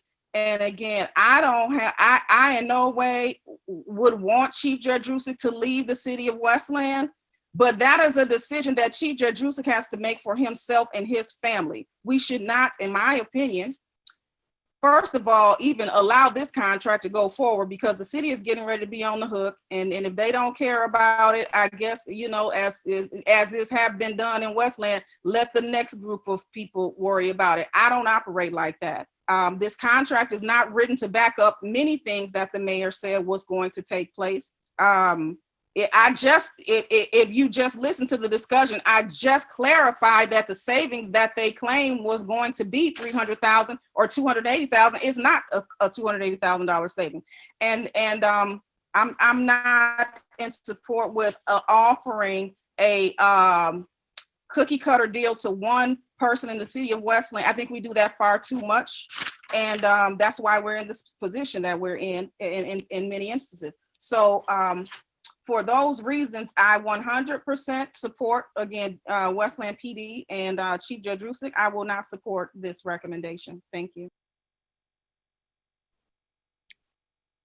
Council President. Yes, Mayor. This is a city council meeting. For a minute there, I thought the city council of Westland was going to allow a filibuster there. We've had an hour and 40-minute meeting and one of your council members has spoken for about an hour and 35 of it. But with that said, it's your guys' meeting. You guys run them any way you want to. But at the end of the day, the two things I want to clarify is that the promotions for the police chief, the city of Westland falls under Act 78. If you read Act 78, it explains the testing process and how we promote within the city. Obviously, once I promote a police chief, they still have to perform. If they don't perform, then there's an avenue to make a change. But the city promotes under Act 78, and we have going back to the beginning of our city. And the second thing is this agreement with the police chief to retain his employment beyond his retirement is not precedent setting. There's actually language in the council that there's actually language in the contract that's on your agenda tonight that speaks to that. But at the end of the day, for the sake of those people on this call and those people at home, can we please move forward with the meeting, please? Move to call the question. Motion to call the question. Is there support? Support. Support by Councilman Rakowski. The question has been called. Mr. Clerk, roll call. Whether to call for the question, Councilman Godbout, Yes. Councilwoman Green, My hand was up, so I should have been acknowledged before Godbout spoke because my hand was up before Godbout spoke. But I will clarify. Councilman Godbout. You are not the council president, and I'm going to stay. Councilwoman Green, you're out of order. Councilwoman Green, you're out of order. yes or no? Yes or no, Councilwoman Green? My hand was up and you ignored me, but for the record, yes, I will accept that and Councilman clarify Erzberg. during my comment. Yes. Councilman McDermott, Yes. Councilman Londo, Yes. Councilwoman Rakowski, Yes. President Hart. Yes. Motion passes unanimously. Regarding new business item 8, Councilman Godbout, Yes. Councilwoman Green, No. Councilman Herzberg, Yes. Councilman McDermott, Yes. Councilman Londo, Yes. Councilwoman Rakowski, Yes. President Hart. Yes. Motion passes. New business, item 9, confirmation of appointment of Jen Korolewski to the William P. Faust Public Library Board to fill an unexpired term with the term to expire August 7, 2022. So moved. Motion by Councilman Rakowski, supported by Councilman Londo. Is there any discussion? Any discussion? Roll call. Councilman Godbout, Yes. Councilwoman Green, Yes. Councilman Herzberg, Yes. Councilman McDermott, Yes. Councilman Londo, Yes. Councilwoman Rakowski, Yes. President Hart. Yes. Motion passes unanimously. New business, item 10, confirmation of reappointment of Mayor William R. Wild as the delegate to the Central Wayne County Sanitation Authority for a one-year term effective July 1, 2020 through June 30, 2021. So moved. Motion by Councilman Herzberg.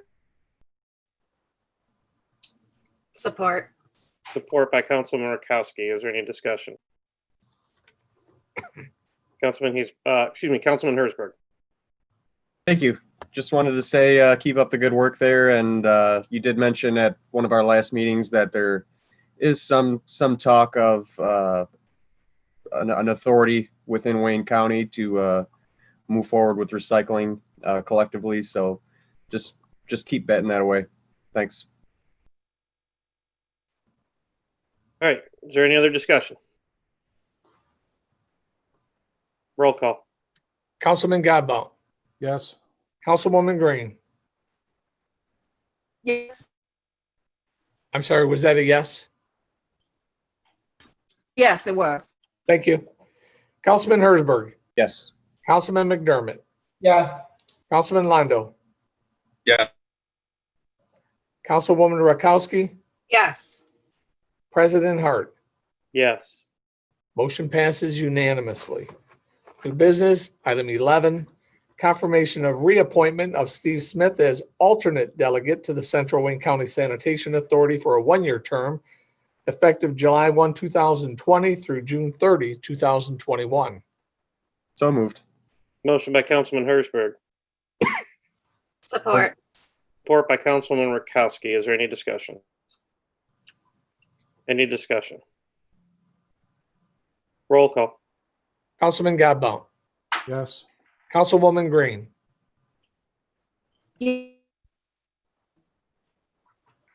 Councilman Hersberg, Yes. Councilman McDermott, Yes. Councilman Londo, Yes. Councilwoman Rakowski, Yes. President Hart. Yes. Motion passes unanimously. New business, item 12, approval of voucher. So moved. Support. Motion by Councilman Hersberg, supported by Councilman McDermott. Is there any discussion? Is there any discussion? Roll call. Councilman Godbout, Yes. Councilwoman Green, Yes. Councilman Hersberg, Yes. Councilman McDermott, Yes. Councilman Londo, Yes. Councilwoman Rakowski, Yes. President Hart. Yes. Motion passes unanimously. Okay, we now move into comments from the public. At this time, anyone from the public can raise their hand using the app. So I think everybody here is well aware how to do that. You will get 3 minutes to go ahead and address the council with questions and concerns. Our first caller, phone number ending in 017. Good evening. Can you hear me? Yes, we can. You can begin. Richard Graham with Move Westland Forward. A couple items. I guess first it was absolutely appalling. I guess I got to remind council, and including Council President Hart, this is your meeting. It's not Mayor Wild's meeting. He's a guest. I believe, and we'll have to re-listen to it, I think he called for a vote. Again, I'll have to re-listen. We'll have to watch that again. But if he called for a vote and council agreed to that, I mean, is it really Mayor Wild's meeting, or is it really the council's meeting? And frankly, it was appalling of how he went after Councilwoman Green, and frankly, Council President Hart allowing that. I mean, completely disrespectful. Not unbelievable, knowing Mayor Wild is, frankly, I know Mayor Wild and how he, brought up my family in one of his meetings, and I guess he signed off when citizens, well, I guess he didn't. So, again, just absolutely horrendous. A shame what happens in the city, especially when, strong people voice opposition to something. But again, it's what happens here. Regarding the budget, people that vote no for that, and if 4 people would have voted no, all that would have done is send it back to Mayor Wild to do better, to make the corrections, to frankly add that one more police officer that the city has refused to add again. That's all voting no would do, and if 4 people would do that. It wouldn't stop the process. It wouldn't hold up basically anything. 2 weeks from now, you would do another vote. Pretty simple.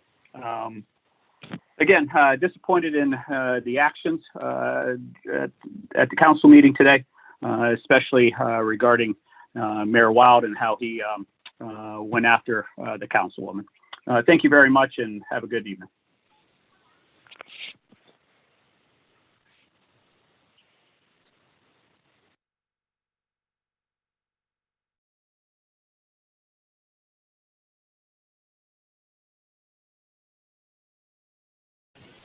Council President, you're muted. You're muted, Council President. Thank you. Are there any other questions from the public? Other comments from the public? Are there any other comments from the public? Last call. Any other comments from the public?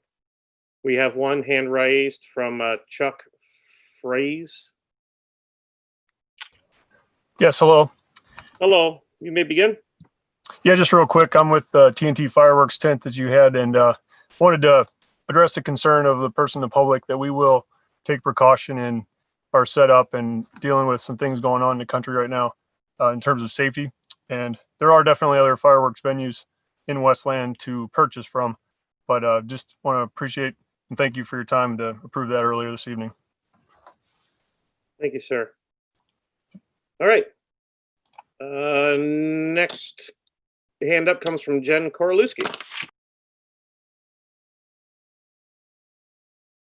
Can you hear me okay? We can now, Jen. Okay, great. I just wanted to jump on here really quickly and say thank you. All of you work tirelessly to take care of us here in the city, and we appreciate it. And for my appointment to the library board, I'm very grateful, and I'm very excited to get started. Well, wonderful. Congratulations. We're so glad to have you. All right. Are there any other questions from the public? Any other comments from the public? Final call. Any comments from the public? Seeing none, I will close comments from the public and move to comments from the administration. Mayor? Thank you, Council President. First of all, let me thank you for taking a few minutes at the beginning of tonight's meeting for a moment of silence. And I think that your words were very timely, and I think they were very calming as well. And I think that they were much appreciated. So thank you for taking a few minutes to do that. City Council, thank you for moving forward on this year's budget. Obviously, it's going to be a tough year, but I appreciate those of you that voted yes on the budget. And I also appreciate Council working with us to bring back recycling to the city of Westland. And that's something that we're excited about. And also thank you for the council members that voted to retain the employment services of Chief Jeff Jedrzejczyk. City Council, today was the first day the City Hall was open to the public today, and also the Jefferson Barnes Center was open to the public for the first time since the governor's stay-at-home order. And you heard Joanne talk about the Jefferson Barnes opening today, and opening day here went very smooth. And I'd like to thank Stephanie, our HR director. She worked diligently to work with the employees and put together a return to work plan. Also, Vic and Devin worked really hard to prepare the building, and Roger did a great job down at Jefferson Barnes. And of course, all of our employees that not only the ones that worked here today, but the ones that have been working behind the scenes to keep a little bit of business moving forward. And the last thing is just the residents is that I have to tell you is that when we opened up the doors at 9 o'clock, I think the first person came through about 10 minutes after 9, and we had a steady flow pretty much all day long. And the residents were very respectful. We only had, out of all day long, we only had 2 residents that did not wear masks entering into the front desk area. And we have the security guards acting as a greeter, and he has PPE available there. And out of all the people that came in today, we only had 2 that didn't utilize it. So I thought that that was a pretty good first day. Obviously, this afternoon, the governor came out with another executive order, and she lifted the stay-at-home order. It's got a lot of different parts to it. So we're going to sit down tomorrow as an administration and take a look at those different pieces of her new order to see how it reflects with us. And the big part will be how that reflects as far as us bringing our other buildings online and also some of our park amenities. So we'll do a deep dive into that tomorrow and keep you posted. We'll be working with the Chamber of Commerce and with our economic development team to help the local businesses come back online in the restaurants. And I think the CARES Act program that Aubrey's going to be launching later this week will be a big part of that.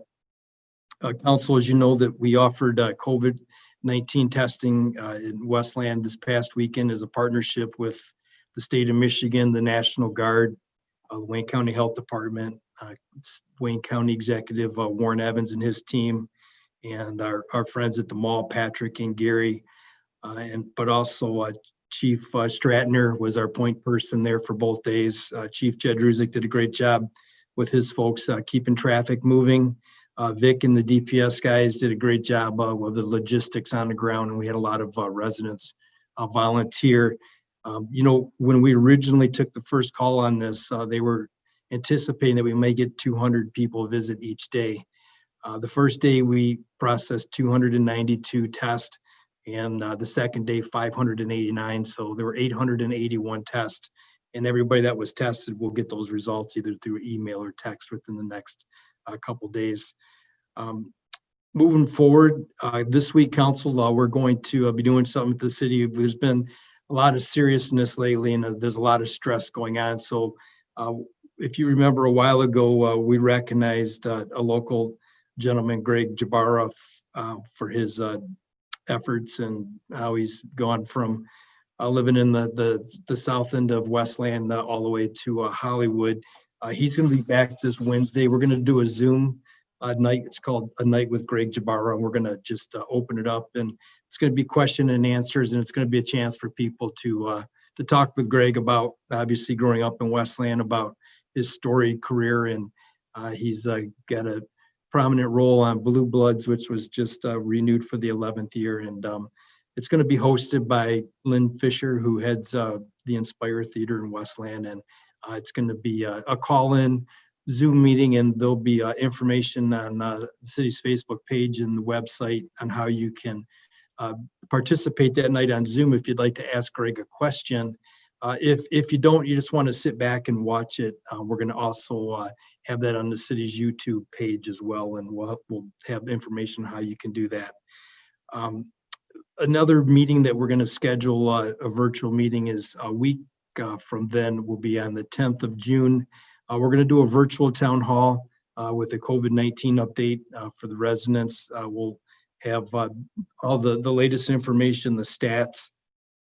Chief Jedrzejczyk's been working very hard to prepare a presentation, and we'll also have other individuals on the panel too, so we can answer a lot of questions and try to figure out, first of all, kind of so you understand a little bit what we've done, and then also kind of where we go from here. So that'll be on June 10th. It'll be a virtual town hall to cover COVID-19, and that will also be a Zoom meeting that you can participate in.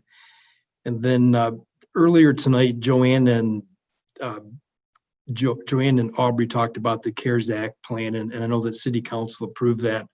I think it's worth noting, I know there was some talk about some other communities' plans, is that HUD told Joanne that we are the very first city in Michigan that got our CARES Act HUD plan approved by HUD. So there's other communities that are going to be doing some things, but they actually haven't got their plan approved yet. So I think that goes to show, first of all, the city's relationship with HUD, but also for the work that Joanne and Aubrey put into that. And then the one last final thing is we started a big road project today. This is our big road project for the year. That's going to be the replacement of Hicks Road between Warren and Ford. And you saw the traffic controls being installed today, and that's going to be a much needed improvement to a very busy stretch of land. So with that, Council, that's all I have for the evening. Thank you. Thank you, Mayor. Any comments from the attorney? Through the chair, thank you, Council President. I just want to say that I look forward to working with Chief Jedrzejczyk over the next 5 years. I've had the opportunity to work closely with him through his tenure. I was here at the time that it seemed like it was a new chief every week. It was much harder to do business and make progress under that circumstance. So I'm glad the City Council is supporting the stability that will occur by this unique and incentive program. I'll leave it at that. I don't want to reignite all the earlier discussions. The other piece of that, so Chief, I look forward to working with you. You can still call me early in the morning. The other thing I guess City Council should be aware of is that the 18th District Court this week has come back to a more full regular schedule. They are still utilizing Zoom primarily to work with defendants and complainants and witnesses. but that's a good sign as well that maybe you haven't heard that the court is finding a way to get back to 4 and 5 days a week. So I think that's overall a good thing, showing that the city's reopening and recovering. Thank you. Thank you, Jim. We move to comments from the council. We start tonight with Councilman Herzberg. Thank you, Council President. I'll just start by congratulating Jen Korolewski on your appointment to the library board, and good luck. And thank you for joining us during the Zoom meeting. Just a couple of notes. I'm really glad recycling is coming back. That's going to be an ongoing discussion. Council President mentioned something about volunteering and doing what we have to do. You can count me in. I think we're all going to do our best to try to update the residents on any progress that comes forward. And then in your comments, Council President, if you could just mention if the next meeting will be in person or not. Regarding the call to the question on the budget, I thought it was very unnecessary. We had only spent just a few minutes discussing the budget at this meeting. I was the last one with my hand raised. There was no reason for it. I do want to respond to the mayor's comments. Not trying to make anybody look bad by voting no. I didn't criticize the budget. The mayor did his part. He presented the budget with his priorities that the staff, all the administration agreed with. It was council's turn to do something, and I didn't feel that council made any changes whatsoever to the budget. So not trying to make you look bad, Mayor. I do think our conversations in the budget process were hindered quite a bit due to meeting on Zoom and maybe a few other reasons as well. So just moving into the next year, Councilwoman Rutkowski did mention, as well as other people have mentioned in the past, let's do these visioning sessions. Let's all stay committed. In January, in December, let's talk about it. Let's all stay committed and let's get one scheduled, and so we don't run into some of the same issues that happened this year. The mayor did sign off, so I'll just contact him on these other notes. That's it for me tonight. Thank you. Next, Councilwoman Green. Thank you. I too would like to start by congratulating Jen on her appointment. Look forward to working with you, and thank you for what you're doing for the city of Westland. Secondly, if there are any seniors who are still awaiting your stimulus payment, but you have not received it, our Congresswoman Rashida Tlaib is asking that you give her a call. She wants to help you get those funds immediately, and she has the ability to do to apply pressure or notice to the IRS. So she's asking that if you are in desperate need of your stimulus payment, you qualify but you have not received it, please call her at area code 313-463-6220, 313-463-6220. Just wanted to quickly clarify in terms of the mayor's statement about this being a non-precedent setting contract. That just because they added this is non-precedenting into that contract, the only person who's signing in agreement to that is Chief Judge Rusick. It would be the exact same thing if City Council, which we basically make $16,000 a year in this position. If the mayor offered me a payment of $50,000 a year and every other city council person who was elected in my same seat or has the same amount of whatever as I do, get paid $16,000 while the mayor gives me $50,000, a special package for me for whatever reason, unless city council signs an agreement stating that we agree to this and this is non-precedent setting, they can sue the city because they are entitled to be treated the exact same way for the exact same reason, which this reason is eligibility for retirement. So I just wanted to clarify, if you don't know what's being stated, there are certain things that politicians state and they're not always true, and that's one of them. We just set a precedent tonight with this agreement. Moving on, as Councilman Herzberg stated, I don't think anybody's intention is to make the mayor or anyone look bad. If we have to continuously agree with everything you put before us, or we're making you look bad, then I'm saddened by that.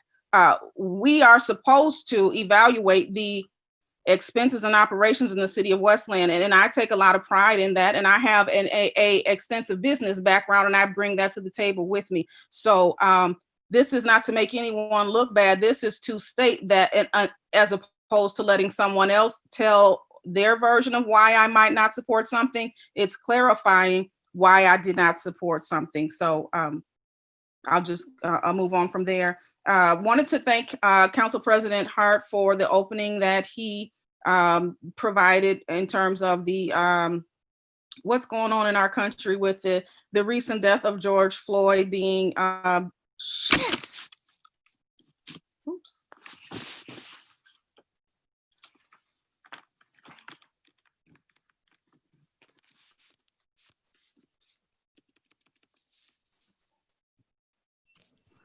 We can still see you. I don't know if you think you dropped. We can still see you, though. Oh, you can see me? I don't know what happened. I'm so sorry. I apologize. My screen went black. I thought I lost you guys. I apologize. Yep, we still see you. Well, now we don't. Well, I lied. Well, if you pop back in, we'll see. But I guess we'll move on to Councilman Godbout. Thanks. I too would like to thank and congratulate Jen Korolewski for her appointment to the library board. I appreciate the fact that she stepped up and offered to sit on that board. So again, thank you for that. Chief, thank you for staying on as our chief for the next 5 years.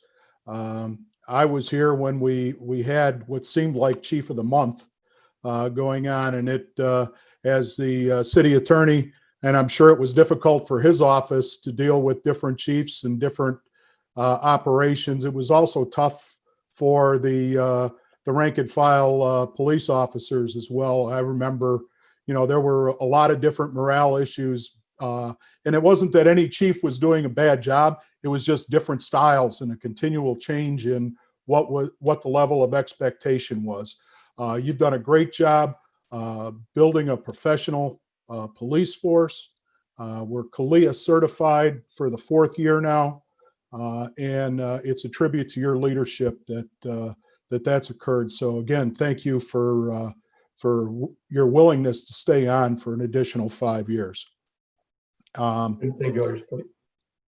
There's been a lot of talk about the budget, and we had 6, in this case, because of the abbreviated schedule, we had 6 weeks to negotiate and add and come to an agreement over the budget.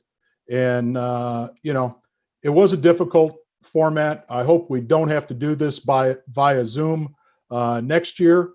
But that being said, we still had the ability to make changes, to make get our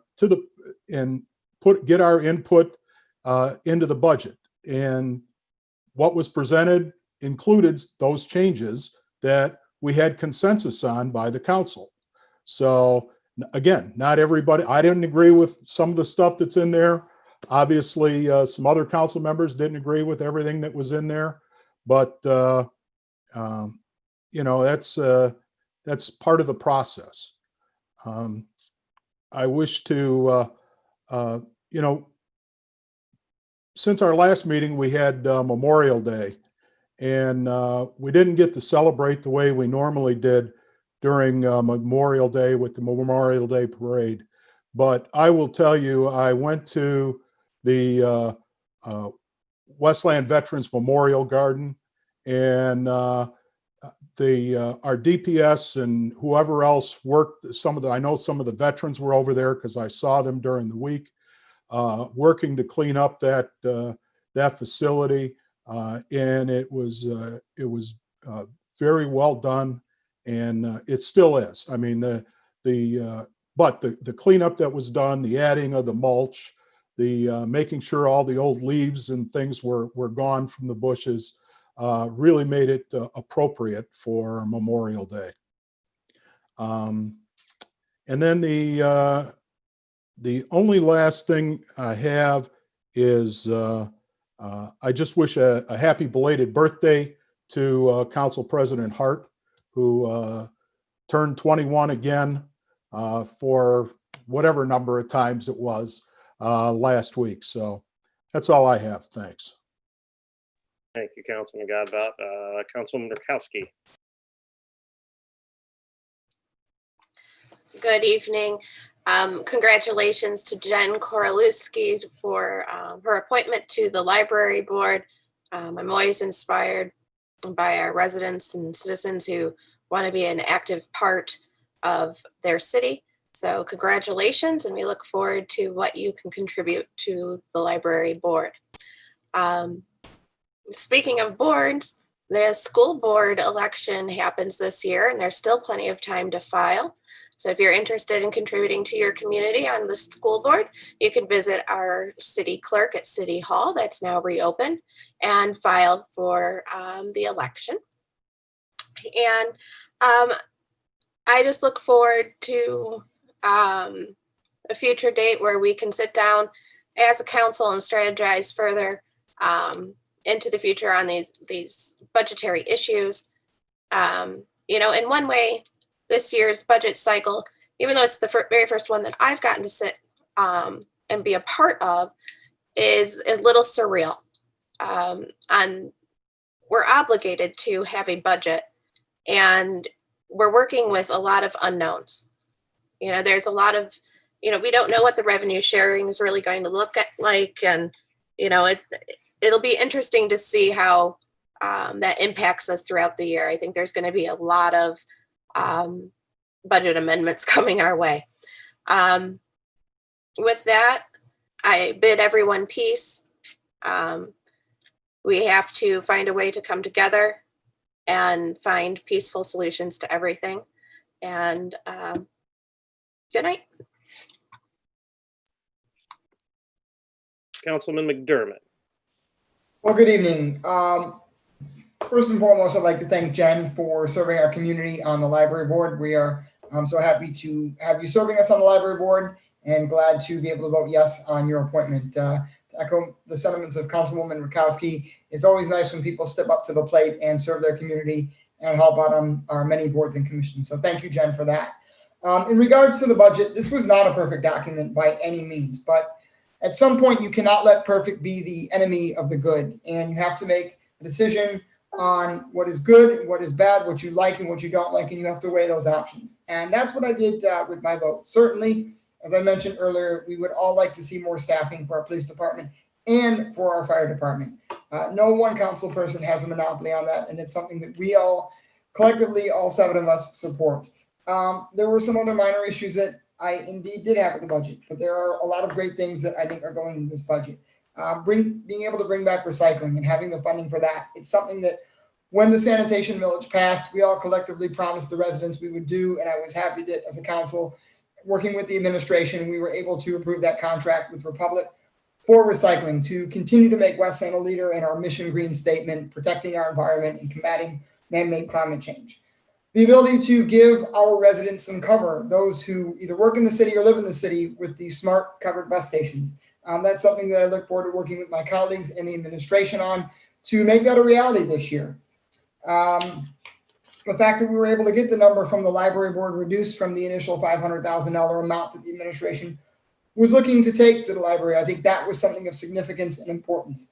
And as Councilwoman Murkowski mentioned, we don't know what is going to be happening this year due to COVID. God forbid if there was a second wave. We want to have a budget in place so we can be prepared to deal with the many items that could potentially come before us. So I know that there will be criticism for people who voted yes, but again, I'm not going to let perfect be the enemy of the good, and there was a lot of good in this budget to vote for. A couple of other items of note. Number one, there was a statistic shared by our police chief, Chief Jed Ruzick, and we're happy to have you back. So was glad to vote for you and glad to have you back for another 5 years here serving us in the city of Westland. But there was a statistic brought up in regards to police runs as it relates to family service calls. Unfortunately, many of those family service calls could potentially be related to domestic violence issues. And so if you or someone you know is facing domestic violence, especially with all of us being cooped up inside our homes due to the COVID-19 crisis, please get help. Obviously, if it is an emergency situation, dial 911. But if you or someone you know needs help dealing with domestic violence, 800-719-7233 is the number for the domestic violence hotline. Please call and get help, or get someone help if you have a loved one or a friend or family member who is experiencing domestic violence. The other issue that I wanted to bring up here was the unemployment assistance here in the state of Michigan. We know that nationwide there are over 40 million people who are unemployed. And here in the state of Michigan, if you are still trying to get through to unemployment assistance to the UIA, you can call them at 866-500-0017 or visit michigan.gov/UIA. Unfortunately, we know that a lot of residents here in the city of Westland and across the state have not been able to get through due to the increased demands and call volumes. And unfortunately, some in our state legislature have refused to provide funding for additional resources and additional staffing to deal with this crisis in the Michigan Unemployment Agency. But I wanted to thank two legislatures in particular. That is our state representative, Kevin Coleman, and our state senator, Erica Geis, who've been fighting on the floor in Lansing to increase funding for the Michigan Unemployment Insurance Agency so we can get more staffing and deal with the increased call volume. So thank you to State Senator Geis and State Representative Coleman for speaking out on that and fighting for that. The other thing I wanted to bring up in light of the tragic situation and the murder of George Floyd is that I would like to work with the chief and potentially work with the entire department on the Hope Not Handcuffs program. I know there are many municipalities here in Southeast Michigan who have adopted Hope Not Handcuffs, including our neighboring community of Taylor. So looking forward to in the future kind of discussing that further, and we'll be definitely sending in an email with some information about that, and would love to work with the chief and the men and women here in our department on potentially looking into the Hope Not Handcuffs program. And with that, I bid everyone adieu and hope you stay safe and have a wonderful evening. Thank you. Thank you, Councilman. Move to Council President Pro Tem Michael Londo. Thank you, President Hart, and happy belated birthday to you, and happy anniversary to you and your better half, Linda. It's been a busy few weeks for you. You've had 3 birthdays, 2 for your kids, your birthday, and now an anniversary. It's seems like a pretty expensive month for you. Also, congratulations to Jen Kurolowski on her appointment to the library board. As everyone stated, we greatly appreciate you stepping up and serving on that board. You got a very talented board there. I'm very happy with everybody that's on that board, and I appreciate you stepping up to serve on that. Also, congratulations to Chief Jadruzik. As you know, I'm a big fan of yours, and I appreciate you stepping up and willing to stay with us for another 5 years. I was going to jump in on discussion before the question was called and just say, regardless of their savings or not, I think every single council member stated publicly that they supported you. Even someone that voted no on it still said that they supported you. So at the end of the day, I felt that's how their vote should have reflected. But we appreciate you. I know the men and women of the Westland Police Department greatly respect you. I speak to the unions on a regular basis, and they couldn't be happier to have you back. So thank you, Chief. Also want to thank everyone involved with the reopening of City Hall, as the mayor spoke about earlier. I actually went by today and saw for myself, and I appreciate all the efforts that have went into sanitizing and securing that building. I think Vic Barra, the facilities director, Devin Adams, Deputy Mayor Reddy, many others, I don't want to leave anybody out, put a lot of time into securing that building, and it looks great. So if you have to come by City Hall for any type of business, you'll be safe and secure. And if you missed it, it was on Channel 4 News at 6 o'clock. Mayor Wild was on with Local 4 News. I'll try to share the link if I can find it online. Thank you also to Joanne Campbell and Aubrey Berman for their update on the CARES Act. Like the mayor stated as well, that's unbelievable that we were one of the first communities to actually receive the funding. I know there was some criticism out there that it was taking so long, but unfortunately with federal funding, there's a lot of hoops you got to jump through. And I know Joanne had been on a lot of Zoom calls, asked a lot of questions. They were asking for information that maybe she didn't have at the time, but Joanne's one of the best in the business when it comes to HUD. So thank you to Joanne and Aubrey. When it comes to the budget, as was stated too, it's going to be a unique year. We're going to, we usually have about, I guess quarterly, maybe a budget amendment every quarter. I have a feeling we're going to be seeing a lot more of those with, the revenues and expenditures changing. But I also appreciate the mayor's commitment to not reclassifying any positions until our employees are back from furlough. That was definitely a concern of mine that I brought up during one of the budget sessions. So I appreciate him giving us his word on that. As for the budget, Councilman McDermott stated it well. We all support public safety. We all want to see public safety. I mean, I think I asked last year in the budget session, it wasn't recorded, but last year in the budget session, I asked both Chief Stratner and Chief Judge Ruzick directly, do you have a plan, a low-end plan, a mid-range plan, and a long-term plan or a vision for staffing? And they all said they did. And Chief Judge Ruzick came out publicly and stated that he's got a restructuring plan that he wants to speak about. And he asked if anybody wants to sit down with him, he'd be happy to go over that with them. So I know I reached out to the council, or I publicly stated that if anybody wants to join me, that I'll be sitting down with him. And so far, Councilman McDermott is offered to, or asked to join me. So if anybody else wants to join, obviously we can only do one more person at a time, but I'd love to sit down with Chief Judge Ruzick and hear his plan over the next 5 years for hiring more officers. Just real quick on the John Glenn High School caravan over the weekend. I know I spoke pretty passionately at the last meeting. I had some residents reach out to me and thank me for that. I won't go into the long-winded spiel that I did last time. I'll just mention, you know, in some of the earlier flyers it had mentioned that, you know, you could park at Kroger or park at some other local businesses. And I just want to reiterate and get out to the public to please don't park at Kroger. On a Saturday, that Kroger alone is swamped already on a Saturday, but with COVID, with everything going on, it's even more busy. So we don't want to take up any parking spots at Kroger. We have plenty of parking at the library, the old City Hall grounds. We're in Tatton Park. There's plenty of parking there to park up along there if you want to sit out and watch your, you know, watch the graduates pass by. Also recycling. I'm happy to see recycling's back. It's one of the things, like I spoke about earlier, I'm very passionate about it and extremely excited to get the ball rolling on that. And, you know, I'm happy to see that many of my colleagues are willing to roll up their sleeves and actually help educate the residents on that. Whatever that takes, you know, count me in as well, Council President. Last couple things, the COVID testing at the mall was absolutely incredible. There was just so many people involved that, you know, I don't want to forget anybody, but Mayor Weil was very instrumental in bringing that here. I know he spoke with the county in the governor's office on many occasions. He had shot a group text to myself and Council President Hart, letting us know he planned to do it. They wanted to do it the weekend before. I believe that was Memorial Day weekend, and it got kicked to this weekend. So incredible numbers. I think I didn't get the count, but I think he said almost 900 people were tested in a 2-day period right here in our city. So it's great news.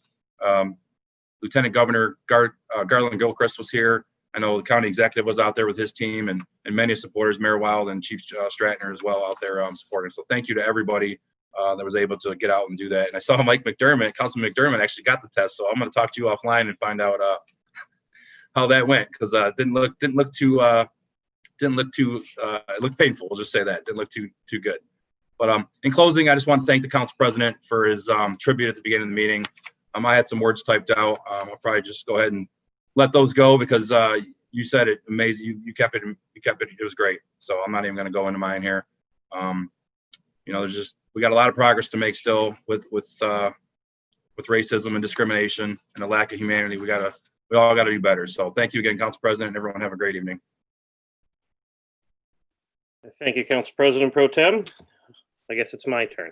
I'd like to thank Councilman McDermott for leading us into the Pledge of Allegiance today. So that's always fun. We get to hear your voice and we go through the pledge. So thank you very much.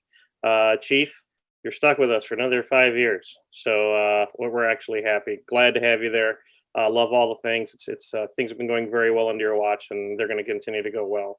And especially now, you know, in these kind of times, the last thing we need is a little bit more, you know, unsure who's going to be steering the ship as we kind of look at this global effect, right?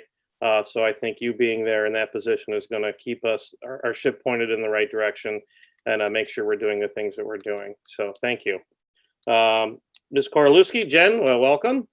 Look forward to your service on the board as well. As you ever need to reach out to anybody, you have 7 able council members here, and I'm sure you can pick one or all 7. We're all happy to answer your questions or do what we can to support you.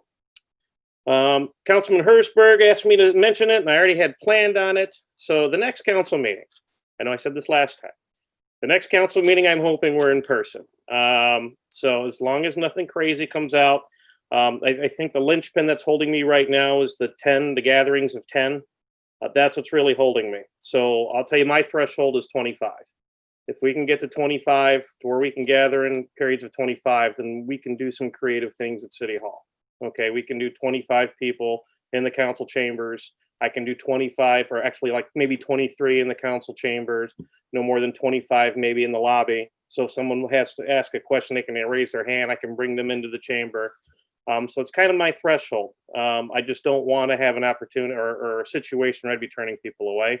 It doesn't go with the spirit of our open meeting. So I just want to make sure that we can accommodate the average load of people that we're going to have. Also working with some of the folks in the city hall, Vic, the mayor, Devin Adams, about what the dais will look like as we come back in this kind of tentative arrangement. Okay, so it's very possible that you'll only see the council on the dais.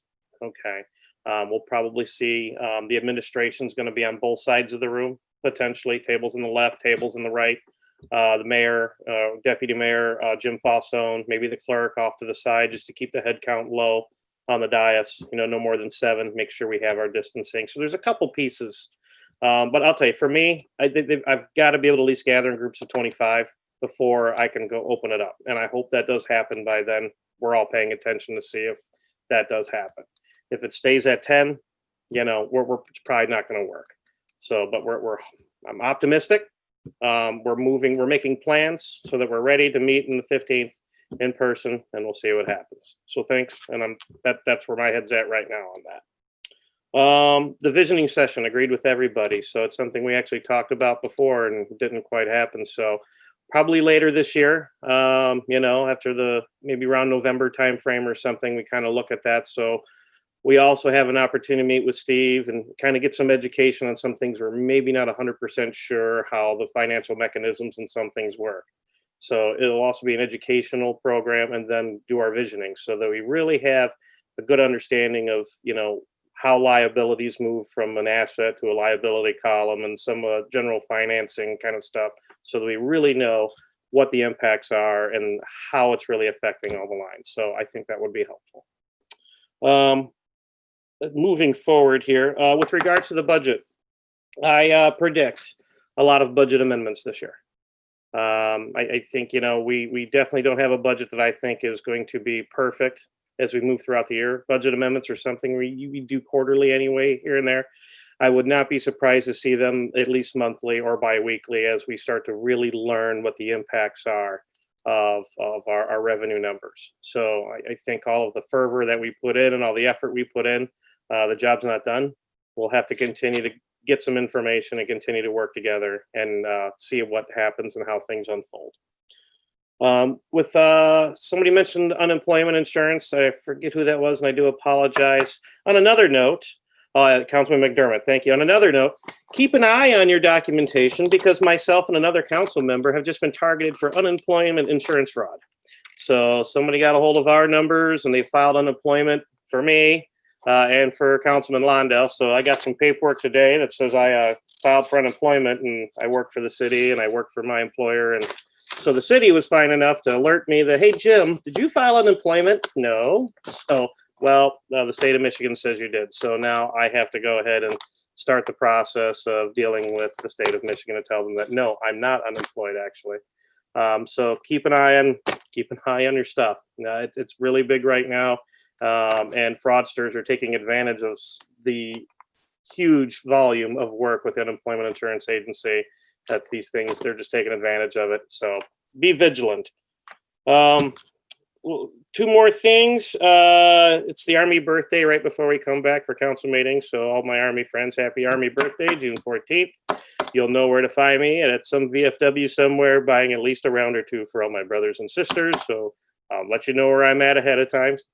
And with that, the final thing and the most important thing, a happy anniversary to my lovely, blushing, beautiful bride who has far more beauty and brilliance and she has good deal making because she's stuck with me. I love you, 24 years and young, and I'm looking forward to the next 50 together. With that, is there a motion to adjourn? So moved. Good evening, everyone. All right, good evening.